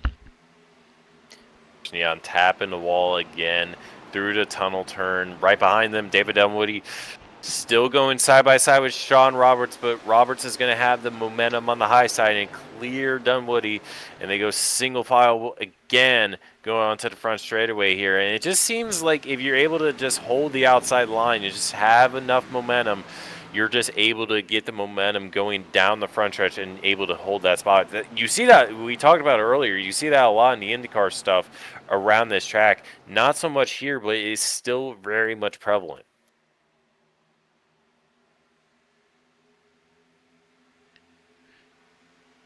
Yes, indeed it is. Osterman got through Neon, and now Crash Neon seems to be holding up progress just a little bit for Sean Roberts and David Dunwoody as we continue to work lap 58 of 100 here at Pocono. Yeah, these guys are battling very, very close together at the moment, and they're not close enough to really work together. You kind of see the snake forming, or the dragon as we call it, a little bit out of the front stretch just to try to break draft here. You see that again a lot in the IndyCar stuff, but you're able to use it with how long that front straightaway is here at Pocono. Sean Roberts looks to get the cut back on Crash Neon. He's going to have to go single file as they go down the back straightaway once again. It is. The front stretch here is wildly long. It's one of the longest straightaways in all of auto racing. To be fair, I can't recall the exact distance, but it is tremendous. And the Long Pond straightaway is almost as long as that. The straightaway between turns 2 and 3, the Pennsylvania straightaway, doesn't have nearly the distance. Turn 3 is also quite a bit longer than turns 1 and 2. So all three ends of this track are just all very different, Caleb. But it definitely makes for some exciting racing, and we're seeing that. We've seen cars come from the back to the front. We've seen cars go from the front to the back. We've seen some side-by-side races for the lead. And honestly, if you're Ryan O'Donoghue, Greg Evans out of the race, he needs to be focused. As I say that, he smacks the outside wall. He needs to be focused on finishing this race in good order so that he doesn't need to worry, Caleb, about so that he can score maximum points. He doesn't need to win here to do that because, frankly, Greg Evans, the points leader, is out of the race, so he doesn't need to worry about anything but a good finish here. Well, he's also got to keep that in mind. He's got Greg Evans. He's way out in front of the championship lead. He's out of the race. However, the guy right behind him is the only other car that's in front of him, and he's still got a race lead over him. So that's Kendall Paul. And right now, Kendall looked to the outside, Ryan down the back straightaway there, but he doesn't have to worry about his teammate Greg Evans getting a really good points haul once again. He knows he can cut that gap down, as well as the rest of the field just cut that gap down to the leader. However, he's got to worry about the man that's directly behind him, because these two are currently second and third in the championship, but Kendall's still got a race lead over Ryan O'Donoghue, and now Kendall Paul's got the momentum on the bottom side going down the front stretch. We're gonna jump on board Kendall Paul as he tries to make that move on Ryan O'Donoghue going into turn number 1. O'Donoghue, you can see in the rear view mirror, and O'Donoghue is going to slide back into that third spot, but right back up under the rear spoiler of Kendall Paul. You cannot get any closer than that. You couldn't see the front of Ryan O'Donoghue's car, only the top of his helmet going into turn 1 in the rearview mirror. That's how close they were. O'Donoghue now gives it a car length, and he falls into the clutches of Joshua Zorn. It's getting very, very dicey. Joshua Zorn a little bit of a charge since the beginning of stage number 3. He was, I believe, he restarted back in the 8th position. Now is inside the top 4 here, so he's looking all over the back of Ryan O'Donoghue. But again, how hard do you push before this pit cycle? Because, well, theoretically, in just a handful of laps time, these guys can start making pit stops within the fuel window.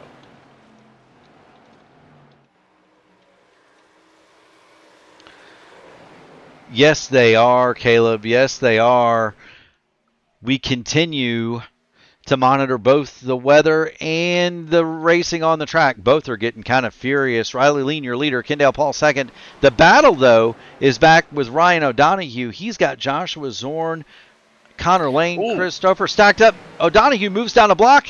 Joshua Zorn gets to the inside going to the tunnel. O'Donoghue's going to get high. That's going to let the 81 of Connor Lane go by. O'Donoghue hit the wall massively into tunnel turn and had the oversteer, and from the momentum of that, it wasn't really a block that he meant to do, but it happened anyways. Now he's trying to push Zorn to try to catch Kendall Paul out and Riley Lean out in front, but Joshua Zorn gets a massive run go through turn number 1. Yes, he does. Zorn will extend and escape, and now Christopher moves to the outside of Connor Lane.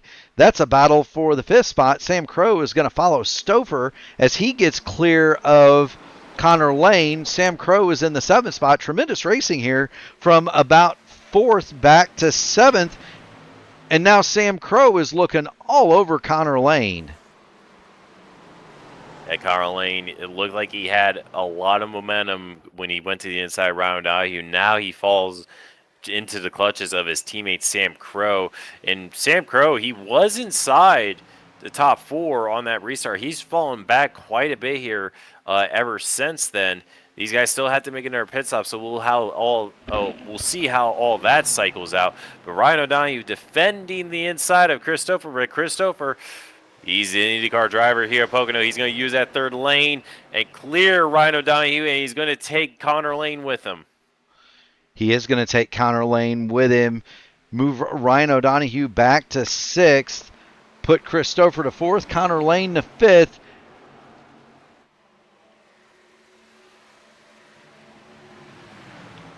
O'Donoghue pushing, my goodness, Connor Lane off into turn 3, and Sam Crow, Ryan O'Donoghue, they're going to drop to the bottom. O'Donoghue didn't hit the bottom.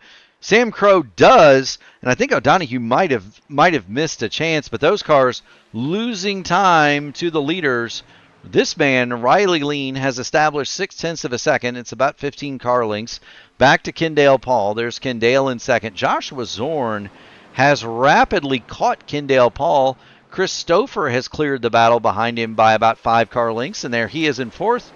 Connor Lane is 5th. He is driven away from O'Donoghue a little bit, and O'Donoghue faces a battle between himself and teammate Sam Crow. Crow looking to the outside now, can't quite get there, headed for the tunnel turn. Quite close enough, and what these two need to do is they need to start working together because they're teammates and they're losing time to the rest of the pack in front. It just seems like everybody else is faster at the moment. You see Sam Crow go to the inside of Ryan O'Donoghue in the middle of 3 and 4. That's just going to hold him up just a little bit even more, and that's going to allow Troy Carricker and Mr. Excitement, Justin Osterman, to introduce themselves into the top this top 8 battle that was happening here.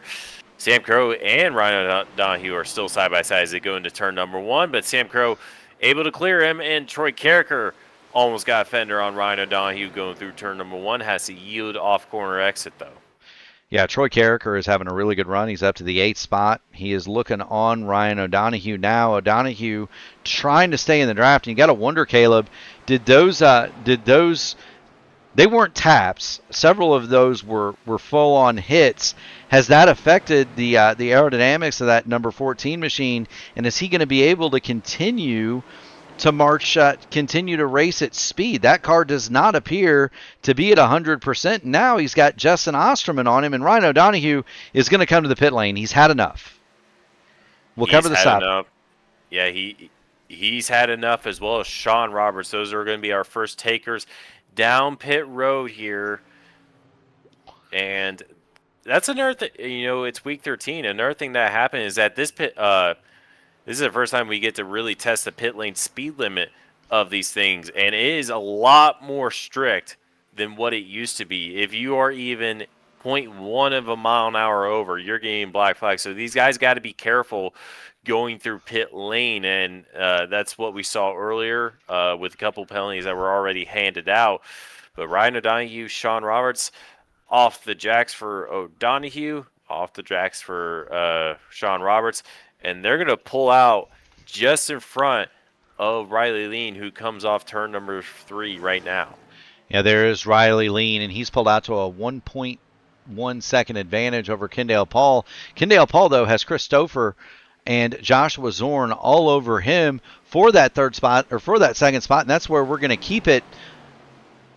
This is in the window for the final stop. It is early in the window, but it is in the window. I do want to kind of point out, Caleb, you talked about week 13. There are several items that are new in the sim that have just come out, and those things are rather huge. A lot of those features that they've introduced this week are going to kind of make the third-party apps that people have been using, like Race Labs and iOverlay.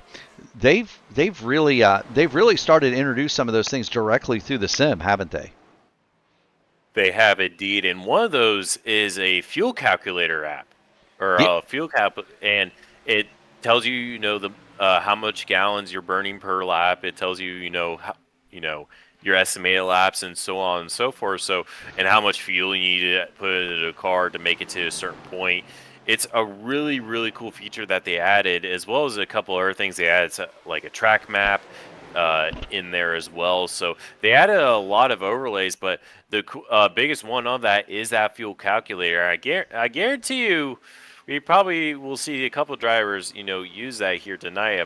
I guarantee you both Ryan O'Donoghue and Sean Roberts were already looking at just to make sure that they were good to go to the end. Oh, I can guarantee you too, Chris Stouffer is looking at that as well. Stouffer runs along in that third spot behind Kendall Paul. He's got Joshua Zorn and Connor Lane with him, and look, those are things that people had been, previously paying. Race Labs is not cheap. It's like $15 a month. People had been paying for those things, and now they're within iRacing, and that, to me, it does a couple of things. The first, well, Caleb, it saves me $15 a month, and $15 is $15. The other thing that is different about that is, since it's in the sim itself, a lot of times those third-party apps can cause connectivity issues. They can cause blinking. You don't have to worry about that if it's within the sim. It's already information that the sim is running for you. And so that can be a huge help, as Joshua Zorn got really high off the tunnel turn there in pursuit of Chris Stouffer. Kendall Paul has started to pull away just a little bit, but Stouffer working that outside line in turn 3 very effectively. He's been pretty loyal to lane 2 or 3 through turn 3 pretty much the whole day, but he hits the wall.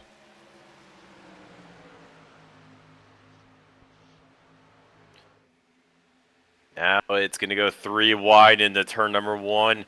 Christopher backs out of it. He's going to let Connor Lane and Joshua Zorn let them duke it out. They're still side by side coming off turn number 1. Joshua Zorn on the high side. He's going to have the draft of Kendall Paul and able to clear Connor Lane on the top side. Yes, he is. Joshua Zorn goes by. So too Connor Lane. They'll move into 3rd and 4th. Chris Stouffer going to drop to 5th. Just to kind of keep an eye on lap times here. Ryan O'Donoghue back out. His last lap through 54.977. Riley Lean 56.291. So 1.3 seconds is the difference on tires from O'Donoghue to Riley Lean, and he is a second and a half faster than Zorn, Lane, and Stouffer, as they run almost 2 seconds quicker than Chris Stouffer as they run along through here. Kendall Paul has now hit the pit lane, and Justin Osterman has brought his car to pit lane as well. Now we'll see how much time, if Ryan O'Donoghue is able to hold off anything, because theoretically he should gain all that time back just because of the new tires versus old tires, but he's gonna have to fend off Riley Lean and the rest of the charging pack that's just seemed to be able to save tires just a little bit better and possibly also have a cleaner car than O'Donoghue. He's hit the wall quite a bit number of times, and I guarantee you he's probably dealing with this, at least some aero damage, if not some suspension damage as well on top of that. So we'll see if he's able to gain a lot on the new set of tires, and if he's able to maintain pace here once everybody has completed their pit cycle. I will tell you this, Caleb. Ryan O'Donoghue had to have been using that fuel calculator. He was 14 seconds in his box. 14.7 for Roberts, 15.2 for Kendall Paul, 15 flat for Justin Osterman. Sam Crow has now hit the pit lane as we continue to watch the battle for second. Riley Lean has pulled out 2.4 seconds over these over his nearest pursuers. Of course, Kendall Paul has been to pit road now, but to tell you the power of that undercut for Ryan O'Donoghue, it was massive. Ryan O'Donoghue is now some 7 seconds ahead of Kendall Paul as we see the 81 of Connor Lane. He'll dive for the pit lane. He'll be followed by Chris Stouffer. Now for Stouffer, and he gets the pit lane cleanly, and we'll go to Riley Lean now as your leader. For Stouffer, the pit lane thing is going to be a challenge, and it's going to be a challenge for all the open wheel guys because we're used to being able to cheat the lights a little bit, right? Oh yeah, the old flappy paddle a little bit. Yeah, the flappy paddle switching. Yeah, there's a thing that you could do in any car that has hydraulically actuated shifting mechanisms and a pit limiter. You could rapidly shift the gears back and forth, and it would bump your speed up temporarily by a mile an hour because the clutch would disengage the pit speed limiter. Here comes Riley Lean exactly halfway in the stage. You're not going to be able to do that anymore, Caleb. And that we've done that for so long that's almost a habit. You don't want to do that anymore, though. It's a 40-second stop hold. Yeah, you don't. The other thing is, they've talked about being a lot more stringent with speed in the first and last sectors. Guys used to cheat those a little bit. I got to wonder about some of those hot pit entries where guys are not really slowing down until the second sector.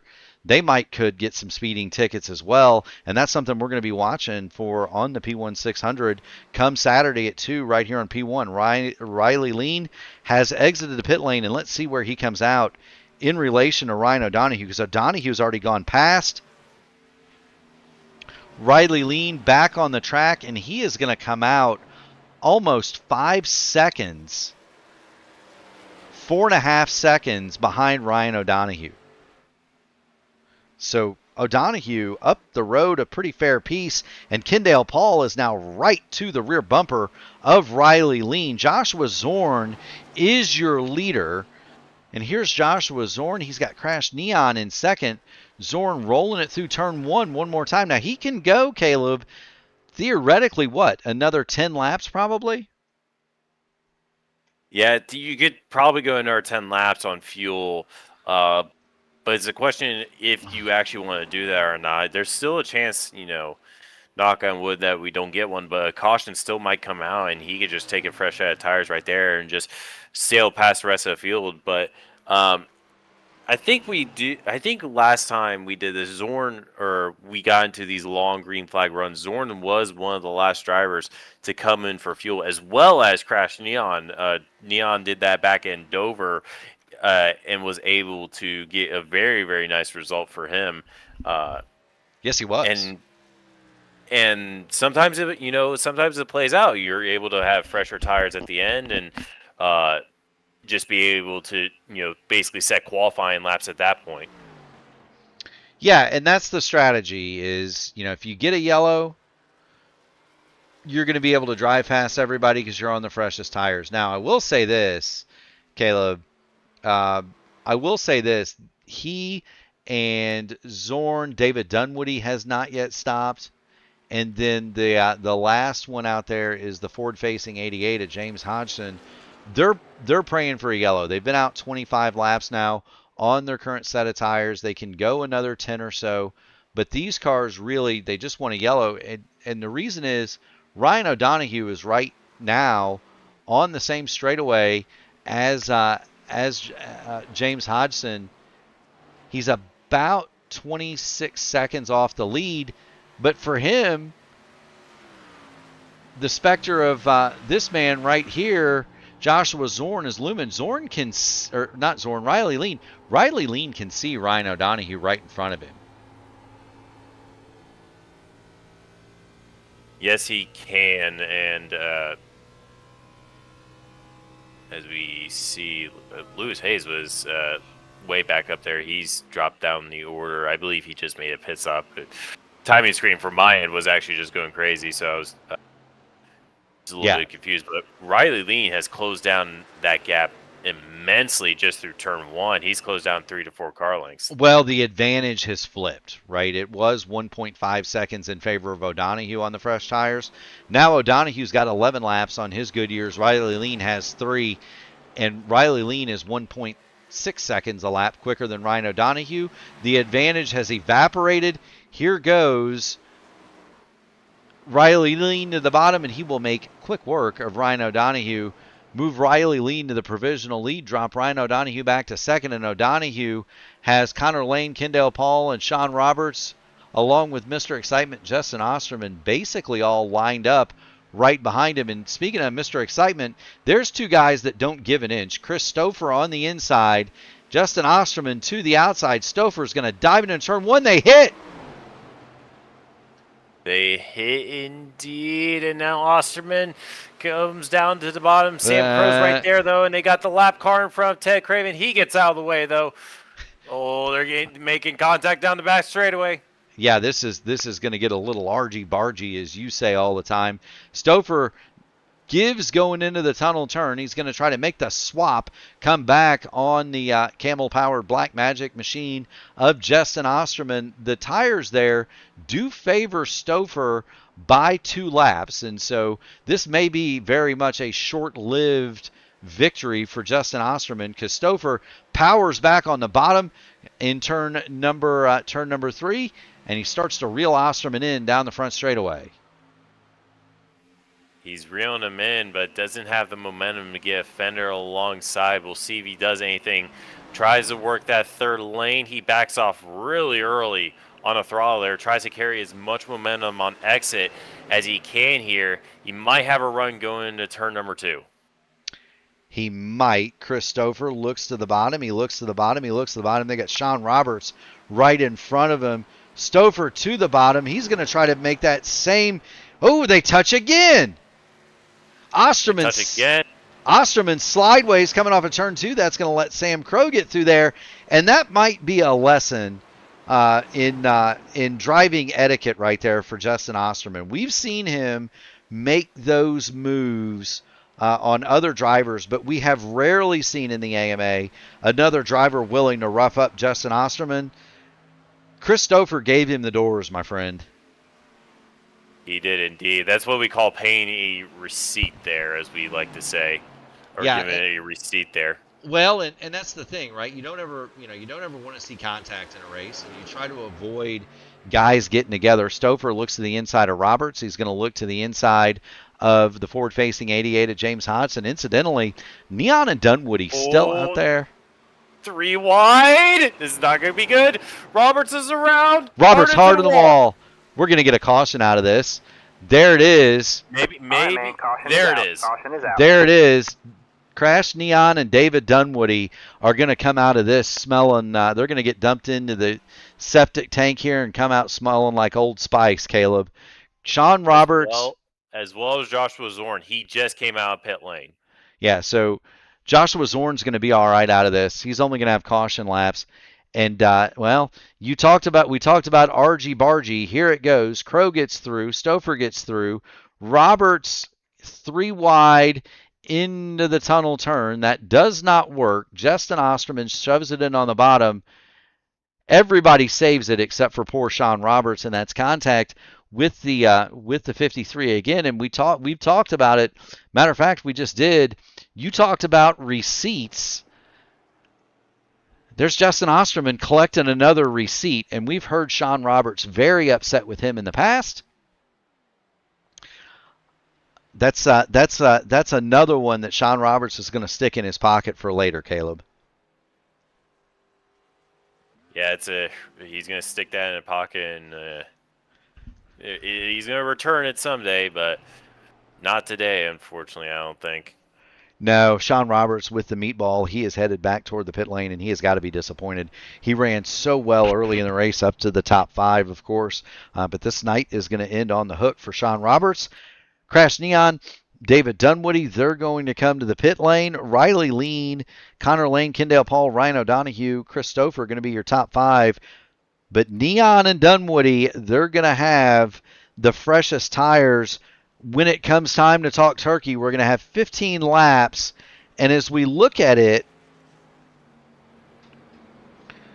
look at the number of laps that the cars in front of them are going to have on their tires. Only Joshua Zorn is going to have reasonably is the only car that's going to have reasonably new tires. Everybody else has already hit the tire cliff.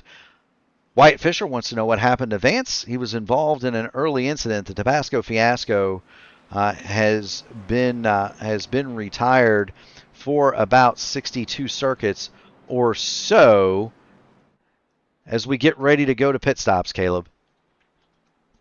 For at least the front two. At least the front two, indeed. We see another car back there. Not able to make it. I believe that is Ryan O'Donoghue's coming down pit lane, as well as James Hodgson.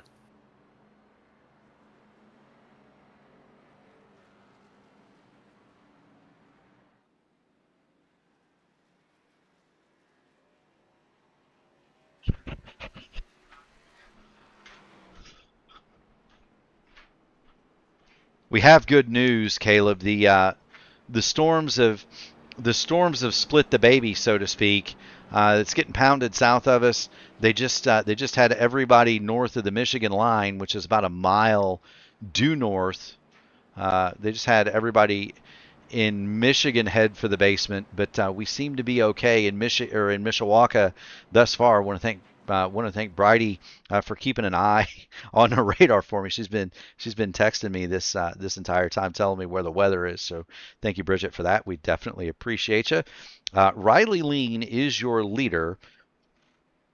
Connor Lane second. What a great run for him. Kendale Paul third. Stouffer fourth. Sam Crow, Justin Osterman fifth and sixth. Then Troy Carricker, another guy to watch because Carricker has 8 laps on his tires. So among the front 7, Troy Carricker has the freshest. Then Joshua Zorn with 4 laps, and everybody else behind him, it's on the lead lap, has stickers, Caleb. Yeah, this is going to get very, very interesting. They have, when we go green, should be 14 laps. I believe 14 laps ago. And that is going to be, especially with how short, or I guess how small the field has been cut down to, with 15 cars being on the lead lap. This is pretty ideal for everybody that has a fresh set of Goodyear rubber, because they don't even have to. It's not like they have to pass like 20 or 25 cars. They only really have to pass at maybe 10 cars to get back up to the lead there. So. And they got, 14 laps to do it. I think this is played into the hands of, David Dunwoody and Joshua Zorn very, very well.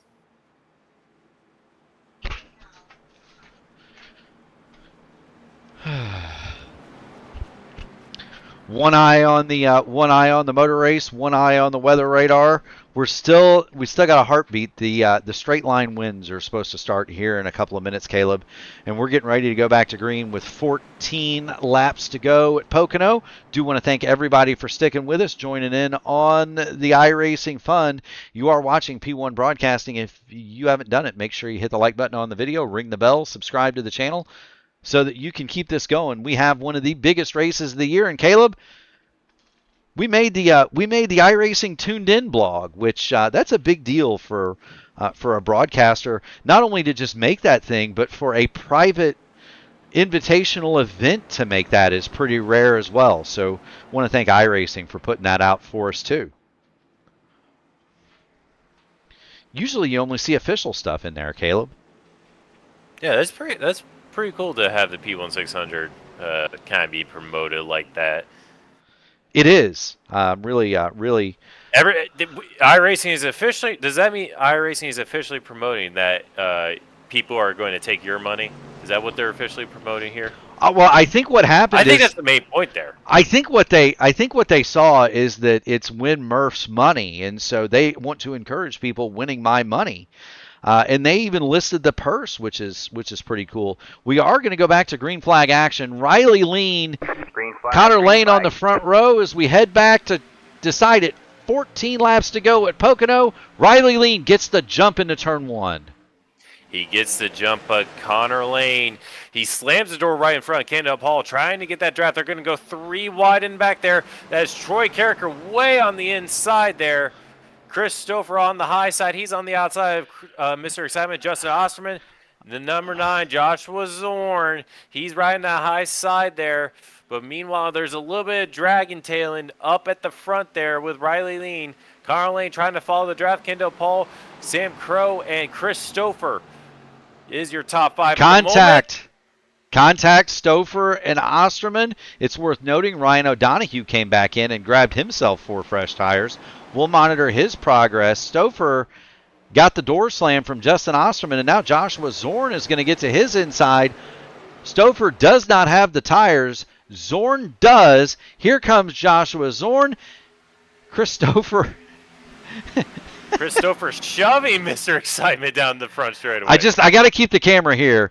Stouffer held R1 to it, or is it R1 or L1 to intimidate on Justin Osterman, and then backed off. Is the L1 button there, Murph? NASCAR Chase for the Cup 2005. Fun fact for you is the L1 button. He definitely intimidated. Everybody gets through there, and now Zorn and Osterman. Zorn and Osterman go side by side. They're 2x2 with 3 wide in the back there. Osterman saves it. He gets tagged by Zorn. Here comes David Dunn. Here comes Dunwoody. Here comes, and now Justin Osterman gets tagged. We've got a yellow. David Dunwoody and Crash Neon got through. Troy Carricker, unfortunately, is a victim of something that was not his mess. And here we go. We're going to see it. We're going to put it back on the blimp. Justin Osterman, well, he and Stouffer had been into it. He gets into Joshua Zorn. Zorn tags him around the outside, and so far Osterman has saved it. Around the outside goes David Dunwoody. Down the inside goes Crash Neon. They've got fresher tires than Zorn. Here comes Chris Stouffer, and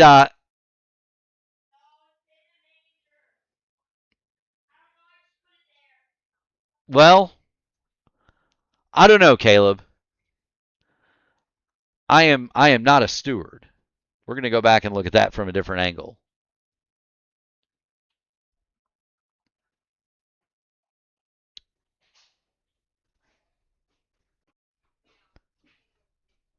They all got to leaning on each other over there, Caleb, and well,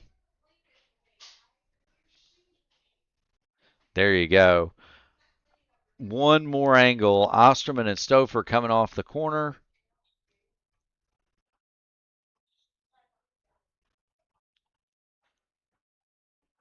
Look at the hands from Justin Osterman. Trying to save this car. He's got it cranked. Caleb, he's got it all the way hard over to the left, all the way off the gas.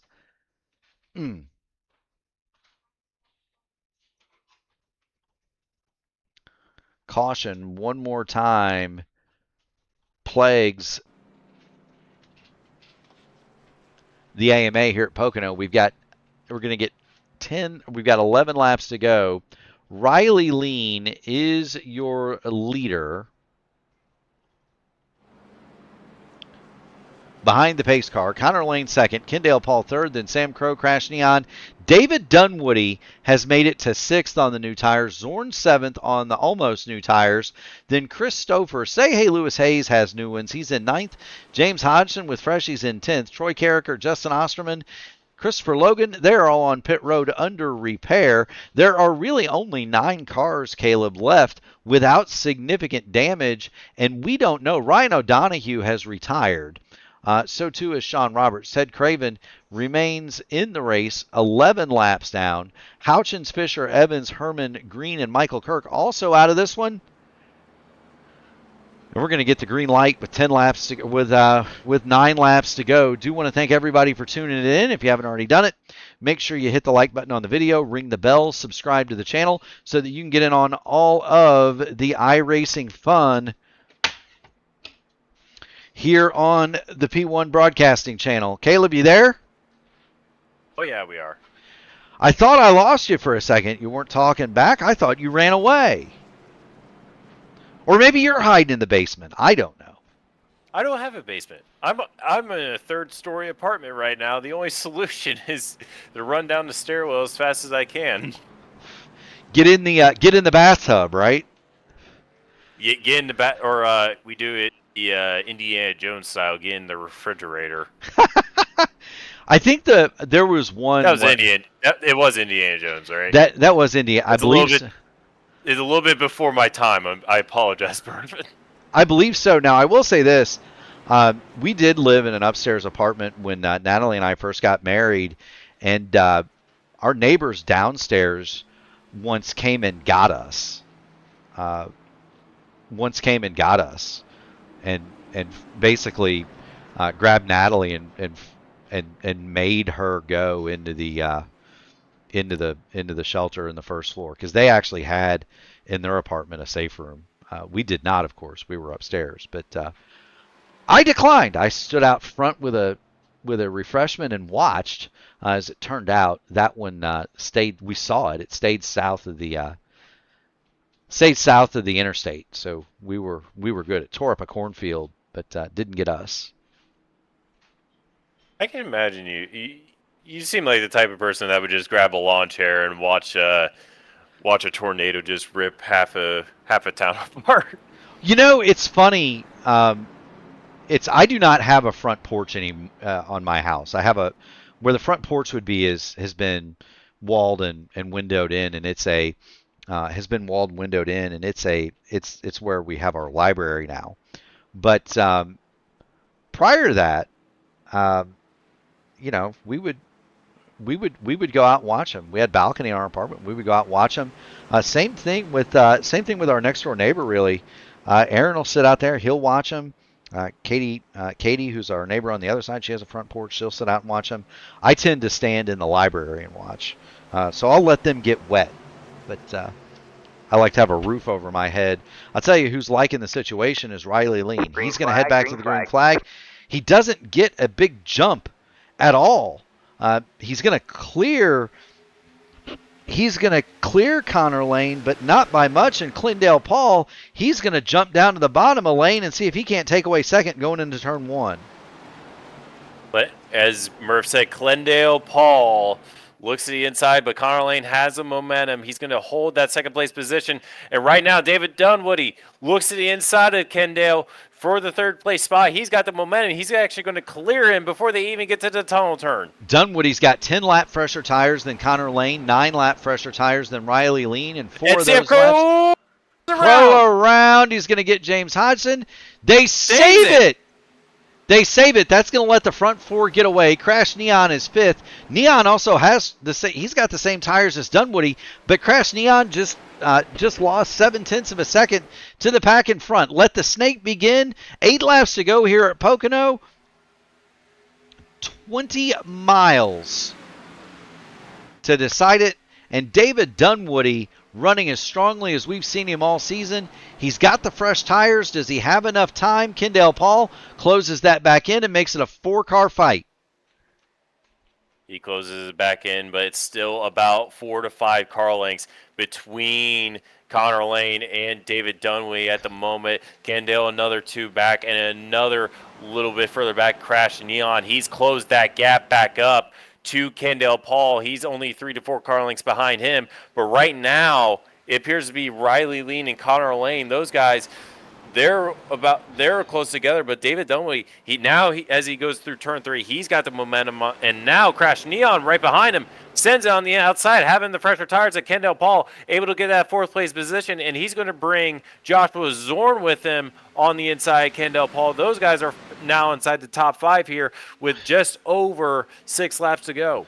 They've got, Hey Lewis Hayes with him. Don't count him out. He is 7th. Christopher on the old tires has fallen back to 8th.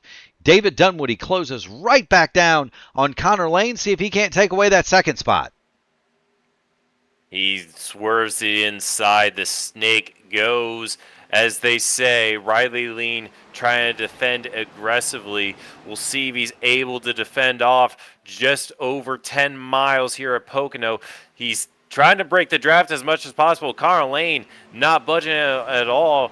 Still in that second place. David Dunwoody gives him a big bump through turn number 3. Dunwoody laid the bumper to the 81, did not move him. Dunwoody third. He's looking at Connor Lane in second, and Dunwoody has by far superior tires to Connor Lane. 10 laps is the differential. Lane, his tires are gone. Dunwoody is much faster. Dunwoody, as a matter of fact, is the fastest of the front 3, but he can't really do anything about it because he can't get by the widened number 81 of Connor Lane. They head down the Long Pond straightaway. Dunwoody is going to go to the outside. Lane goes to block. Dunwoody down the inside now. Contact Between the two, a little bit of blocking there. Dunwoody sends it deep on Connor Lane.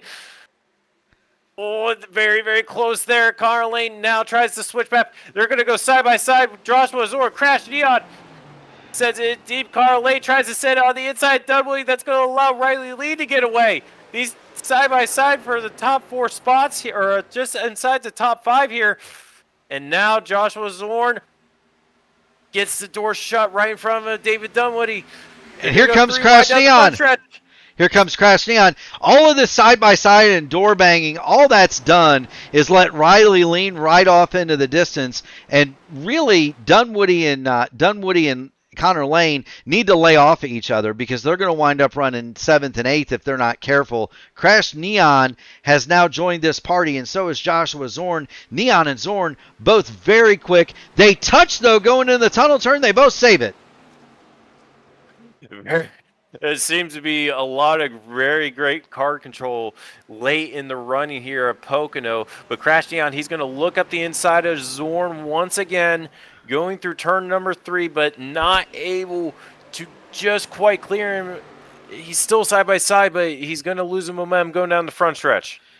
He would have, normally Crash Neon would have lost the momentum, but Connor Lane and David Dunwoody are so busy blocking each other, they actually might have helped Crash Neon with the draft. Through turn 1 they go. Dunwoody closes back in on Connor Lane, and it would not surprise me after all of that door banging that Connor Lane might feel the front bumper of the Chevrolet in hot pursuit of Connor Lane. Dunwoody all over the back of Lane as they head for turn 2.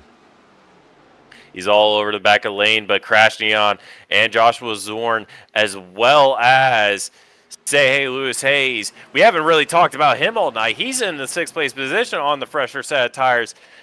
Battled for just inside the top 5 here. I think they've actually gained on the leader a little bit. Not by much, but they have.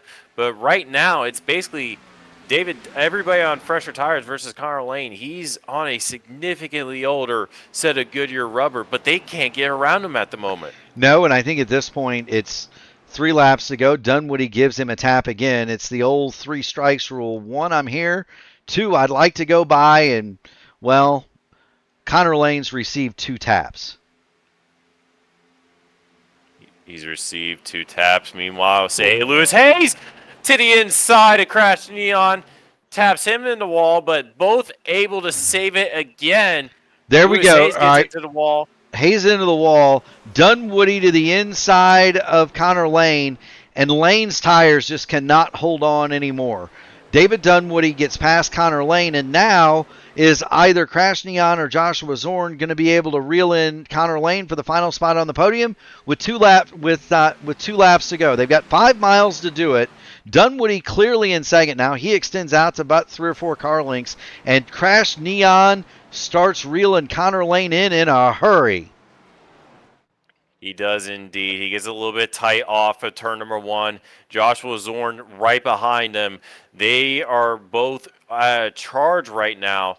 They know Connor Lane's on an older set of tires. He immediately got dropped by David Dunwoody the second he got around him. But we've seen how Lane is able to defend, and all 3 of them hit the wall hard in the tunnel turn there. They did. That's going to let Joshua Zorn get to the inside of Crash Neon. It also allowed Connor Lane another shot at David Dunwoody. White flag is out this time. This is going to be the final lap. Riley Lean will take it. Dunwoody second. He's under fire from Lane, Zorn, and Neon as we head toward turn 1. The snake goes. David Dunwoody in the second place position. He's going to pull out just a little bit just based on having the fresher set of tires. But does Joshua Zorn have anything for that 81 car, that black and white 81 car? It's a little bit too far back, but even then, Connor Lane's got to run at David Dunwoody going through the tunnel turn. He does. Dunwoody drops to the inside to deny the draft to Connor Lane. Lane kept it high out of the draft. Dunwoody hits the apron. That's going to let Lane to the rear bumper. Crash Neon hits the wall in the background. It's going to be a three-way fight for second to the line, Caleb. Joshua Zorn's going to go high. Dunwoody moves down to the bottom to block Connor Lane. To the flag they come. Riley Lean is going to win the race. It's 3 wide for second. It's going to be Dunwoody, Zorn, and Lane.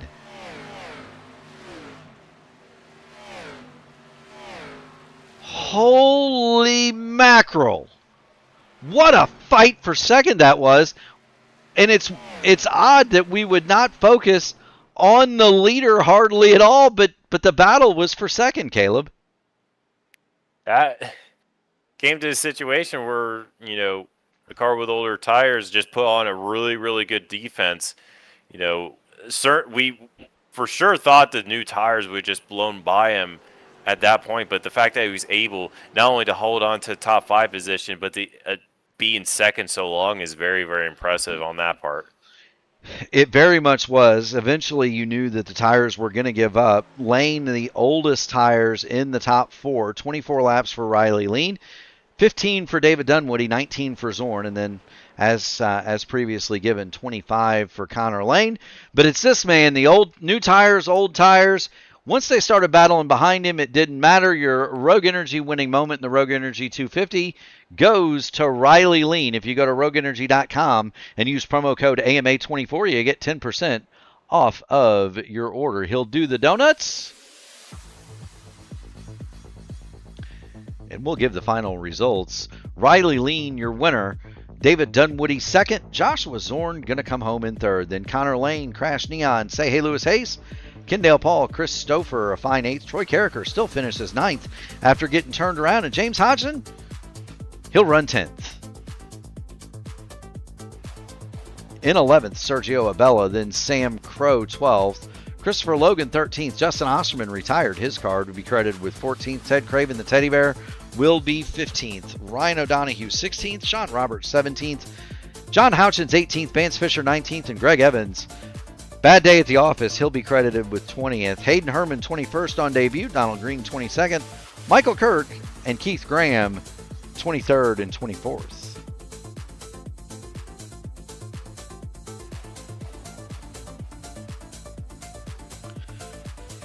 My goodness, Caleb, it doesn't get much better than that.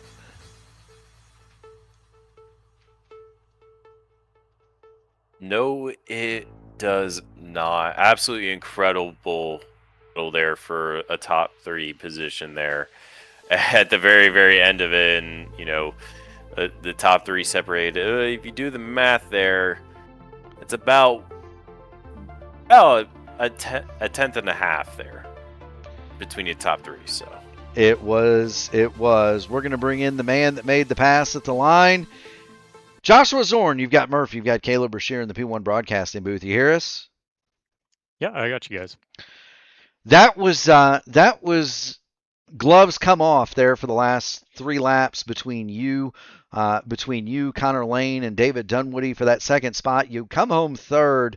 What were you thinking as Dunwoody and Connor Lane traded barbs for basically what was most of the last 10 laps? Were you just waiting for the crash and trying to avoid it, or did you have a plan to get by them both? No, definitely didn't have a plan to get by them both at that point. Just trying to make time and catch them and just be in a position in case something did happen there. Going into the last corner, figured my best shot was just kind of run it high and get a good run for the straightaway. Get a good run, indeed you did. You nip Connor Lane at the line. For the actual hard-hitting questions that everybody wants to know about, I'll turn you over to my partner in crime, Mr. Caleb Brashear. Caleb, take it away.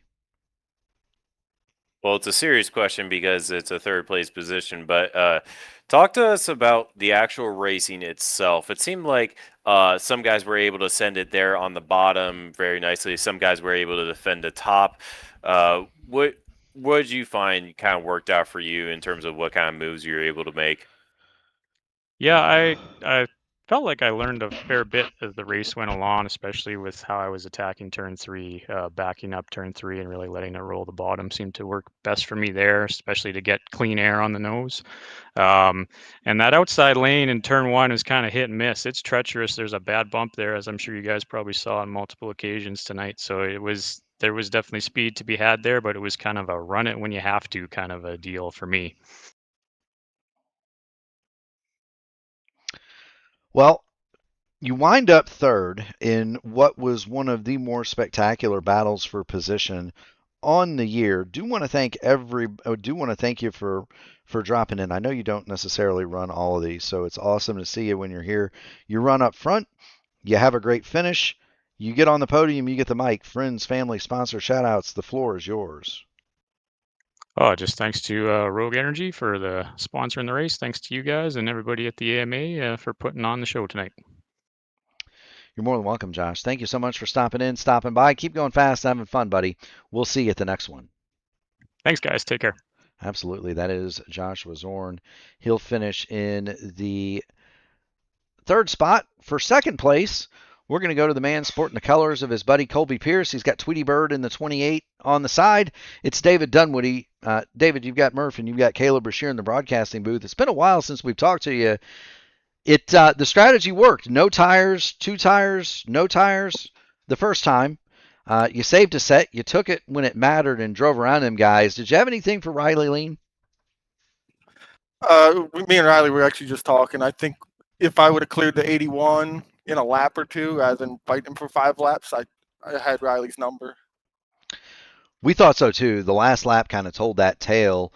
Your last lap was 0.4 of a second quicker than Riley Lean's. Or once you got by Connor Lane, you were able to close that gap pretty quickly.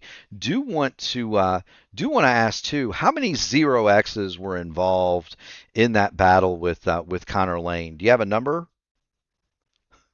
5 or 6, and then there was at least the 2X when I roughed him up in turn 2, but I couldn't lift then. I wouldn't assume so. For the hard-hitting and intelligent racing questions, I'll turn you over to the man who has those questions, Mr. Caleb Brashear. Caleb, take it away. Well, it's week 13, and the iRacing introduces new content as always. And it just so happened to be convenient that one of that new content pieces that they release happens to be on the schedule next week here in the Grand National Series and the Truck Series. So, have you driven the new San Diego track? And what are your thoughts on how it's going to race here next week?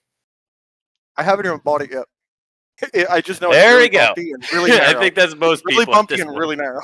You know, I think I haven't bought it yet. I think what they should do is integrate it with flight sims, so somebody can check an F-18 off of the aircraft carrier, and fly a sortie or two on cars that they don't like racing on the track. I think that'd be a great thing, right? Just add a whole new degree of difficulty, right?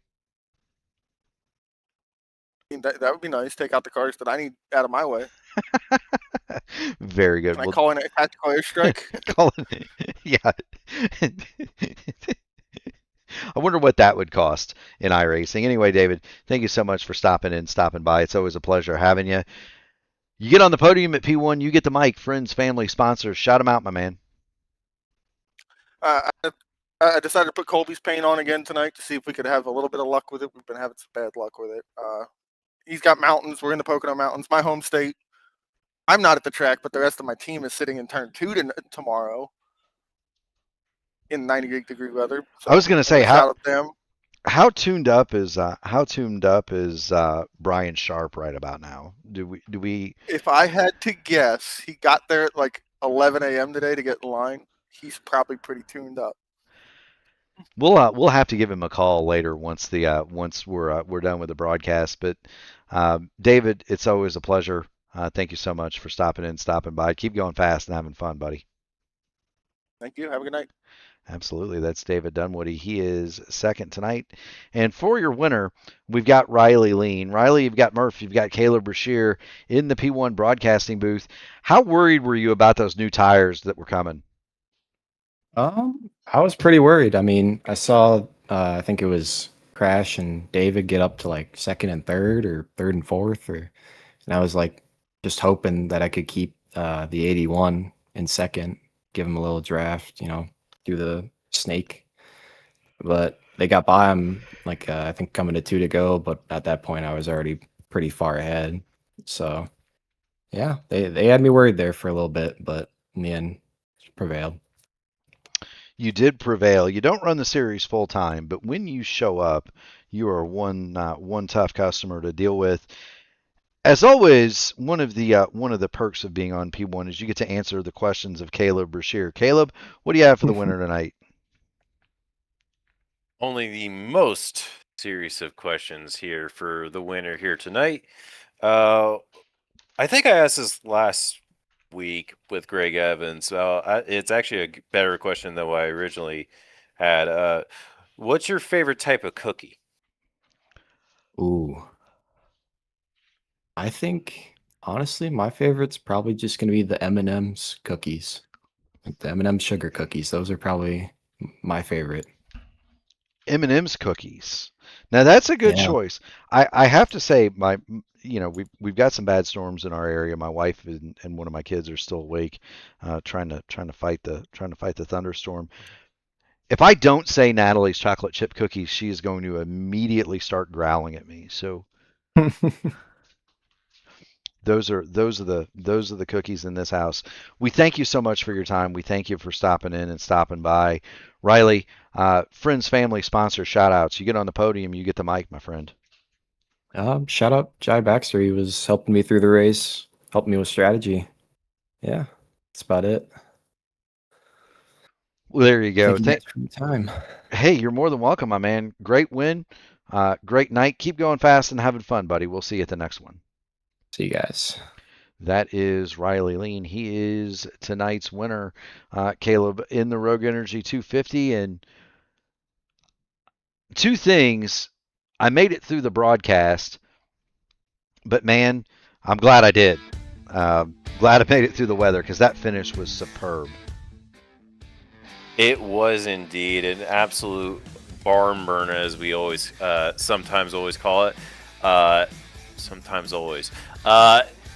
Incredible battle between not only the top three, but what was the top 8 there. And really, there was always a battle for at least, the podium positions throughout the entire duration of the race. And we got a little bit of a mix-up with the, strategies there at the end with new tires versus fresh tires, which always seems to happen here in the Grand National Series, just, when people gamble on how early they decide to pit. But it was very interesting to see, and it got a little bit of a lot of close quarter racing, a lot of fender rubs at the end there going into the tunnel turn, a lot of amazing saves, incredible driving by a lot of drivers here to not just to keep the car underneath them, and was really, really impressive, and just absolutely incredible racing from all these guys here tonight. It most certainly was. And if you want to see more incredible racing, you need to tune it in to P1 2 p.m. Eastern Standard Time on Saturday the 13th. It is the 2026 P1 600. 45 Indy cars are signed up to go 600 kilometers in a full tilt run for 600 kilometers for 600 of my dollars. That's going to be Saturday at 2 p.m. right here on P1. Don't miss that. Sunday, the Dark Horse CW12 Series finale will happen in Indianapolis. That's going to be at 8 o'clock. On Monday, the official slate returns. The Indy Open Series at 8, the Indy Next Road Series at 10. They're going to be followed on Tuesday by the flagship broadcast, 8:15. It's the Indy Oval Series. And then at 9:30, they're going to be followed by the Indy Next Oval Series. We're off on Wednesday. Next Thursday and Friday, the AMA returns. Grand National cars on Thursday, trucks on Friday from the brand new San Diego Street Circuit. We do want to thank everybody in the stands for tuning it in. If you haven't already done it, make sure you hit the like button on the video, ring the bell, subscribe to the channel. We want to thank the drivers on the track and all of their teams for putting on what could only be described as one heck of a show tonight here at Pocono. But we also want to thank the people that really make it possible: the military, the police, the firemen, the EMTs driving the ambulance, and the nurse that unloads you when you get there. Caleb, from the bottom of our hearts, we thank them all. Thank you so much for tuning in, and we will see you Saturday for the second annual P1 600. Don't miss it.